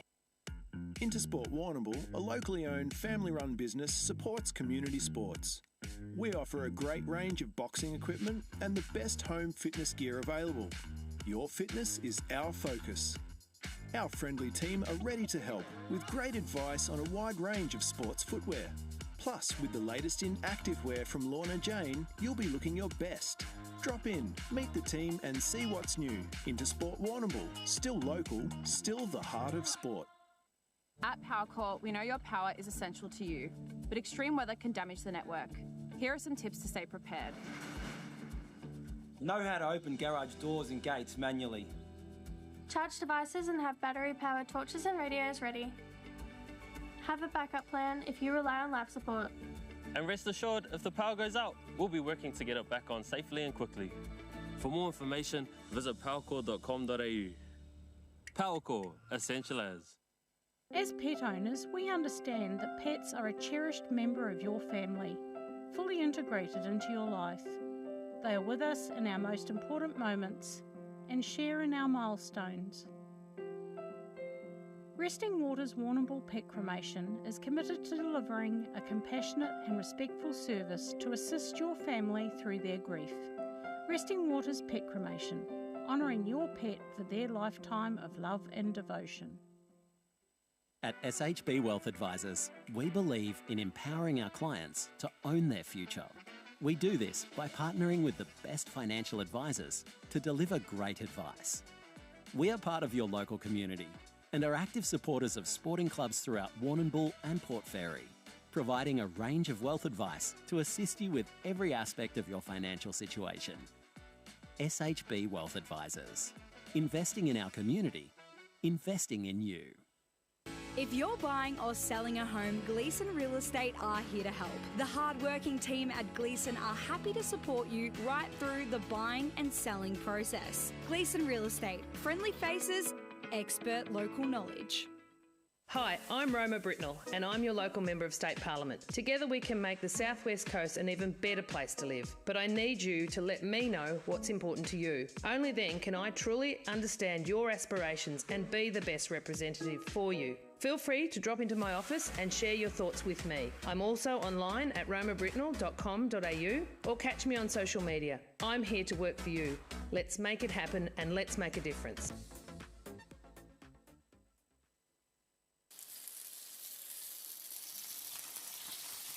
Hungry? What about now? What about now?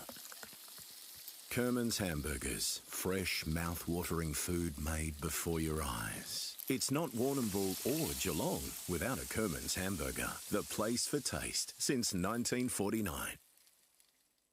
We'll use the Barrow-stock calf rearer pellets until they're weaned. They pick them up very fast and start eating them. Then we'll move on to the heifer developer. The transition between the two is quite seamless. We grow some really good heifers using that range. There's a fit for every phase of the animal. Right through the life of the animal from birth to the milking herd, it's a high quality fit, and the Barrow-stock range, we're fully confident in using it at whatever moment that the animal needs it. The Tyre Factory Warrnambool, more than just tyres. The team at the Tyre Factory Warrnambool not only specialise in helping you with your tyre needs, but other mechanical needs as well. The Tyre Factory Warrnambool have all the leading brands of tyre, including Hankook, Maxxis and BFG, plus a number of wheel packages and wheel alignments. Get in touch with the Tyre Factory Warrnambool for all your mechanical needs, more than just tyres. Welcome back here to the Allansford Recreation Reserve. Victors go to the Allansford Panmure Gators. We're just waiting for the presentations for the umpires, but a fantastic effort on the back of a fantastic innings by Xavier Munsheen. Yes, and the Gators won, yep. And the Gators won, but obviously City losing by 6 runs. It wouldn't be that close if it wasn't for Dylan Slater. Oh, Dylan Slater's 97, and unbeaten 60-odd in the first game, so he's had a tremendous day, and he's obviously worn out with cramp, etc., but he really kept him in the game. He was? Yeah. Yep. Got him ahead of the game. He's well and truly in the game. So, and you see behind Trav, or near the camera, Trav getting the Allansford celebrations out here as I'm trying to get the attention of Gordon McLeod here. So great game, great result for the Allansford Gators, and we are good to go here, I reckon. Fitzy, not sure where they're moving here. Roger that, I will do that. I'm just trying to get his attention, but he's not really looking this way, looking into the sun. But obviously Dylan Slater is, and we'll take the presentations now. Come this way so we can start proceedings.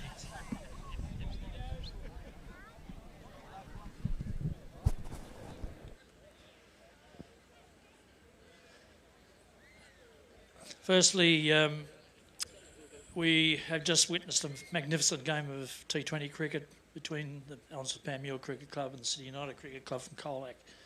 I'd like to all put their hands together for the two teams who put on a magnificent performance today.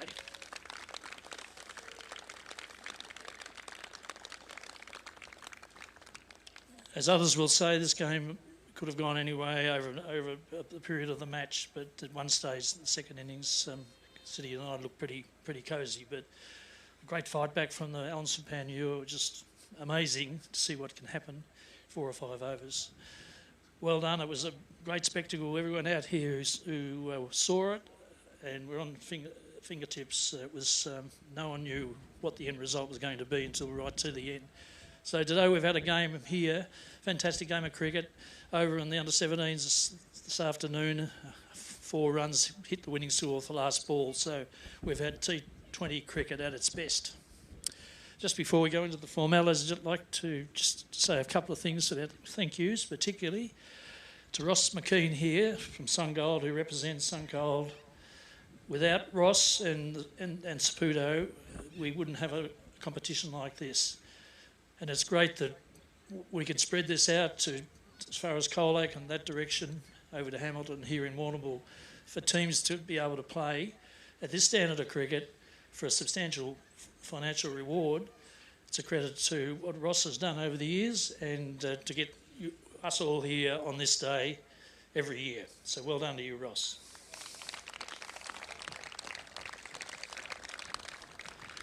To the Allansford Panmure Cricket Club, obviously there'll be other things to be said about you shortly, but your absolute fantastic effort, Greg, to set the ground up today.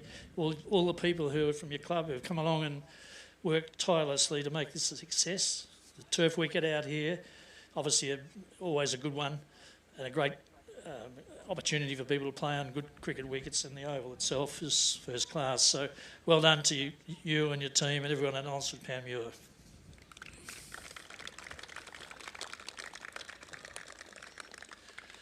We have the 2 umpires here who were in a pressure cooker situation, and I don't like to be an umpire making decisions like they were, but these are 2 of the best umpires we have in the WMDCA, and I'd like everyone to thank them for their performance today as well.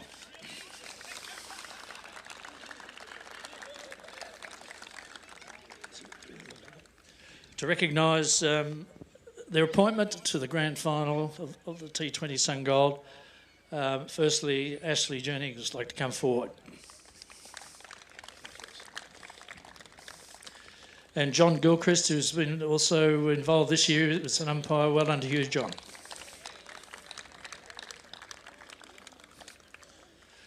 Now, Ashley is going to be the spokesperson here, so he obviously saw the game from the closest possible point. And I call on Ashley Jennings just to say a few things about the game and announce the player of the match. Yeah, thank you, Gordon. Thank you, Ross and Sungold. Thanks for Allansford Panmure. I'd say that's probably the best pitch you've put on for the T20. Congratulations. Fantastic bounce, and it kept coming through right to the end.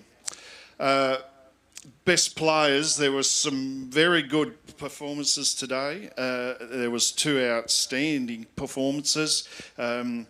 We had Ethan Boyd, 4 wickets and a run out, certainly changed the game. And Dylan Slater, 2 for 29 and 97 off 49, probably one of the best T20 knocks I've seen. Very hard decision, but we've given it to Dylan Slater.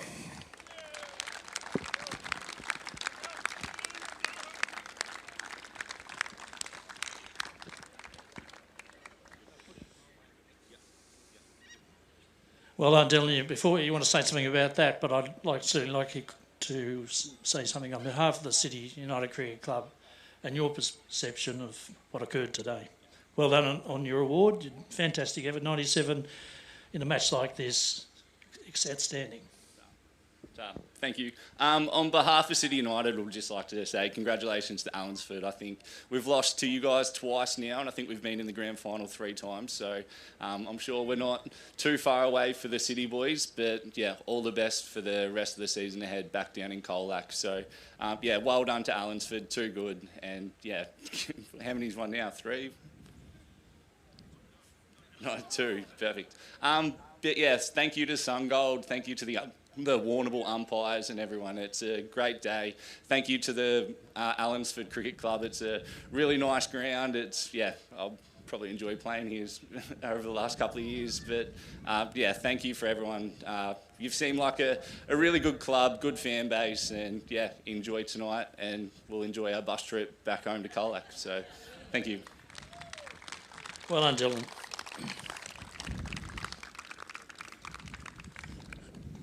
So commiserations to City United, but congratulations to the champions, the T20 champions, Sungold T20 champions, 2026 winners.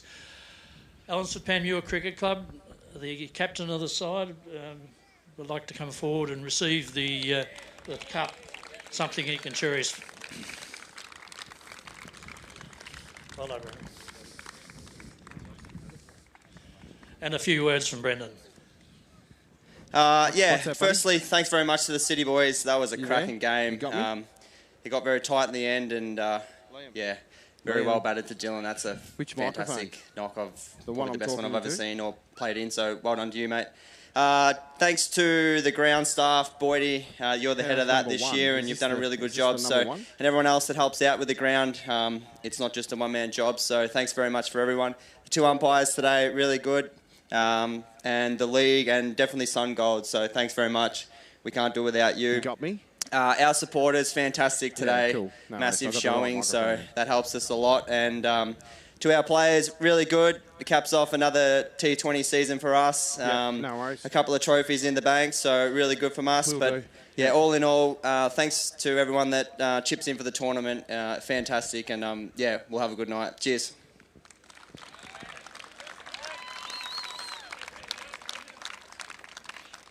To finalise things, again, it's WMDCA and a partnership between Saputo and obviously Sungold Milk. We cherish the opportunity to work together with you, Ross, and we're looking forward to continuing doing this and hoping that many years to come we can still have many teams from other associations get here just a short after one, a lot of hard work to get to this grand final, and you 2 teams have done that. So thanks again, Ross. Thanks again, Allansford Panmure Cricket Club. And thanks for everyone to come along and supporting Warrnambool cricket. Thank you.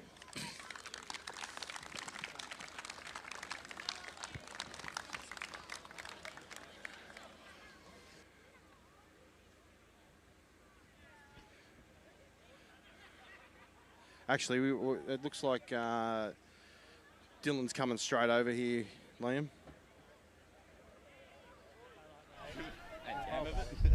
Welcome back here. Great, good words by Gordon McLeod. We're here with the man of the match, Dylan Slater, who put on a clinic all day today. So well done and commiserations, mate. But if it wasn't for your performance today, your team probably wouldn't have got as far as they did. Yeah, well, 3 for 20 within the first 5 overs. So, you don't win many T20 games for that, especially chasing that 150, 160. So, I thought we'd go out there, have a bit of fun. There's, with the 5 overs that they have, you can sort of target within sets, which is nice. But, I think that's our third time we've lost the final now and our second time to them. So it'll be good to get one soon. Obviously, when Moyne came and joined you, you were 4 for 52, and you two, you brought the game to within striking distance, and we called it when Boyd came on.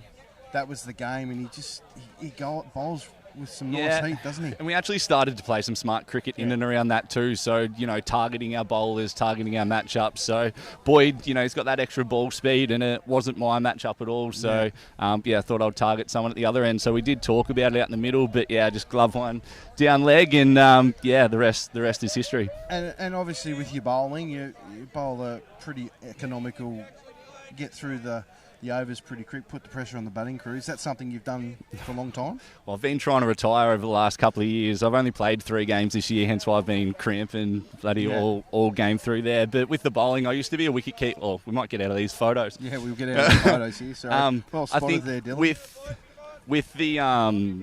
with the bowling, I used to be a wicket keeper. So, I stopped wicket keeping with some of the concussion stuff that I had. So, just for me, bowling was just something to do. I can't spin the ball, so all I have to do is rush through my overs and get through them as quick as I can and build up as dot balls as possible. Now, and clean striking. You hit a couple of nice sixes and things like that. So I've got a bit of information. Were you doing some work down at the Renegades with both the male and the female teams during the Big Bash seasons? Was lucky enough to do some Big Bash stuff, especially with the women's program. So I've definitely gone down the coaching path instead of the playing. I was lucky enough to go over to England last year down at Leatherhead down in Surrey, which was good to play there for 6 months, which was great. But I haven't played that many games back home at City United just because of all the coaching stuff and a few travel commitments. So it's a great experience. So as soon as I stop playing, stop learning, and stop learning about the game of cricket, I'll probably hang it up. So it's it's a great balance. How's the club looking in the season back at Colac? How's travelling? I think we're currently sitting 8th on the ladder. It's the first time we've merged the Colac League with the Southwest League, and it's been great fun. But I feel bad. It is my home club, and I live literally just a walking distance away from it. But I think we're currently sitting 8th, and it is top 8. But we're doing okay. We're doing it's a great contest, and to play in these events as well. It's a great experience just for our younger players to play against like class Warrnambool teams. So you can only be a learning experience from here. No, that's it. Thank you for your time, Dylan. Well batted, well bowled over both games. Go and enjoy a nice quiet beverage and lots of ice. Absolutely. Thank you very much. Right. Thanks. Boydie's just trying to find us a interview, and we'll wander across. Here he comes now. We're trying to find young Ethan. There he is. He's over there. If you can go and find young Ethan, Boydie. And it's a very family-orientated. Oh, no, we'll get Norm Mungine. So we'll get Norm, who probably put... no, you stay in, Ben. You can just hold it. Hello, Xavier. Well batted, mates. Yeah, thank you. Good win. Got down to the wire there. There would have been a bit of stress out there in the middle. To be honest, after Charlie James is over, I thought we might have been done. Yeah, no, in the over... well done, Ben. In the over... we did think that, but Charlie's only going to learn from it. He's only young. Yeah, he's fresh 18, so he's a young lad, just going to learn from it. And he was playing against a quality bowler. Batsman, I should say. Yeah, he's bloody good. One of the good. And you seem to hit him all right. I called for a big innings from you at the pre-game. Obviously, you wouldn't have heard that, but I thought there was something brewing, and you turned it on, mate. Well, it does help when you've got a good deck. And few wickets early, it put a bit of pressure on me to make sure I did dig in early and get myself going. So Yeah, no. help the team Well out. done, mate. Enjoy the celebrations and congratulations on the wedding late last year, the 31st, was Yeah, it? 31st New Year's Eve. Yeah, no, and celebrations will be long and hard tonight. I was assuming, seeing we have a public holiday As we have tomorrow. a public holiday, I'm definitely might be a late night. Yeah, fair enough. Well, we'll cut to a short break and then we'll be back to wrap up with another interview. I'm trying to get Ethan Boyd, so we'll cut for a break and we'll be back shortly.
Welcome back here to the Allansford Recreation Reserve. I've got with me Ethan Boyd. Now, I had an interesting stat come across my knowledge today. Yeah, righto. Allansford Panmure have played City United twice in Super Sungold Grand Finals, and the Boyd family have taken 9 wickets. You took 4 today. That leaves one person took 5, and we know who that was. Yeah, well done, mate. You turned the game there. That wicket of Slater was an integral part of you winning the game. Yeah, G was hitting him well, wasn't he? He was hitting him clean.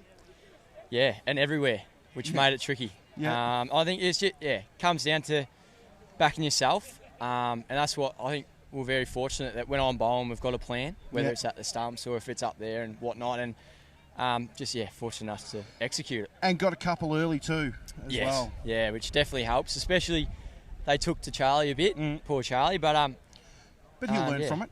Oh, absolutely. He's Yeah. only young. He's only a young fella, so he'll be better from that as well. For sure. I think last time we played, I think Slater did that to me. Yeah. And Dad came in and turned the game then. So that's cricket. Someone's going to get on top of you. And, That's right. And he'll, as you said, he'll learn out of that. And it turns out that your little partnership in the last couple of overs, I think you might have got 5 or 6. It was the difference in the game too. Yeah. Oh, I wouldn't think about it that way. But as you say, like those little chip-ins that different people do at the end, it's just bat on ball. And and it can determine a match and all that. But I think what determined our match today, to be honest with you, was probably our fielding. Yeah. I think we were unbelievable. Yeah, exactly right. So, yeah. So, Ethan, go and enjoy the celebrations. Whilst Cheers, you're Walks. still floating around, Gordon, I'll hand the microphone to the president of the association, Gordon McLeod. Welcome, Gordon. We'll just look at the camera. You'd be happy with that as an executive of the association? That was a magnificent game of cricket, and what you would be wanting to see on a grand final, T20 grand final. Good. Everything was in the game. There was great batting. We saw a 97. Yep. We saw some bowling. Ethan Boyd there, came at the right time. Other bowlers made big contributions, and the fielding and the catching.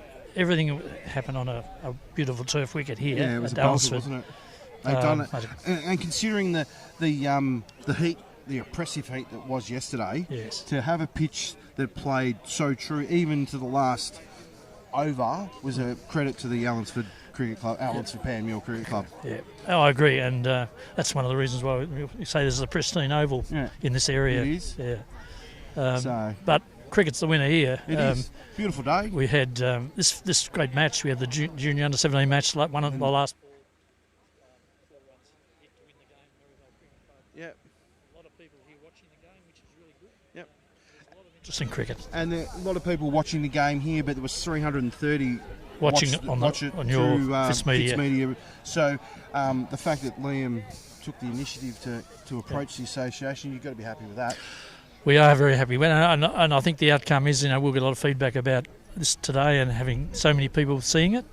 And as I said, people mentioned if you couldn't be here, you watch it on Fitzmedia or Facebook, and you see the game, how it should be played in every aspect of what you can do to highlight it. It was fantastic. So thank you for your time, Gordon. Well done again, and I'll get Ben Boyd to come back in, and we'll wrap up today's proceedings. He's talking to his brother, so thank you, Gordon. Just bear with me a moment, Boydie. We'll just wrap it up, but 333 people, you said, Fitzy, that's a huge effort, so well done. You should be applauded. And before we go any further, we must thank our broadcast sponsors of KFC, now delivering on Uber Eats, Powercor, giving us all the information we need in this hot summer, Independent Sports, and of course Lucas Brothers Butchers. And we probably should go with the Lucas Brother shot of the day, and it's going to be unfair to not single out any of a number of the sixes that Dylan Slater hit, so it's pretty easy in that final. Well, it's probably a consistent shot he played. Like when he hit sixes late to get him into the sort of wind towards the speedway, the Ziegler Parade end, you could have picked any of them, but the one over towards the netball courts late off Charlie James, where he's just got across it. Yeah, just flicked it. And it's obviously a signature shot of his. We've seen it before. Yep. I've been on the end of it, and it went a lot further. He just reminded me, but yes. Well, funny you should say that. I did mention, somebody did give me a stat that the Allansford Panmure Cricket Club have played City United twice in these finals. The Boyd family have taken 9 wickets, and Ethan took 4, and that means you obviously took 5.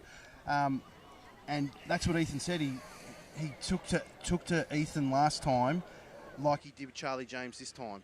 Yes, and that's just age, isn't it? I don't think I've heard you say it earlier on, but it's there's always learnings, isn't there? And sometimes it's more learnings than a defeat. But from Charlie's point of view, he's to be fair, he's come up against a player that's top of his game today. Only once he's gone out for 2 hits. Yep, for sure. And striked at 200% strike rate. 200.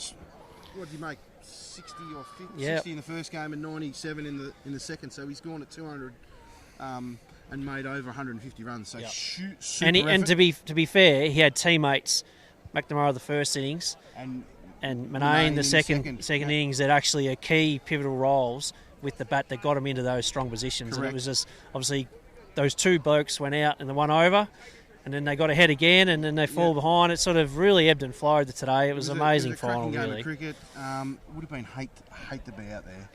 I would have been pulling all. Are you one of those people that want the ball to come to you, which you try and train to people, or you're trying to hide, and you can't hide on the ground like this? No, you can't. But fantastic by Sungold once again to put on a competition that pretty much stretches 400 kilometres. Yes.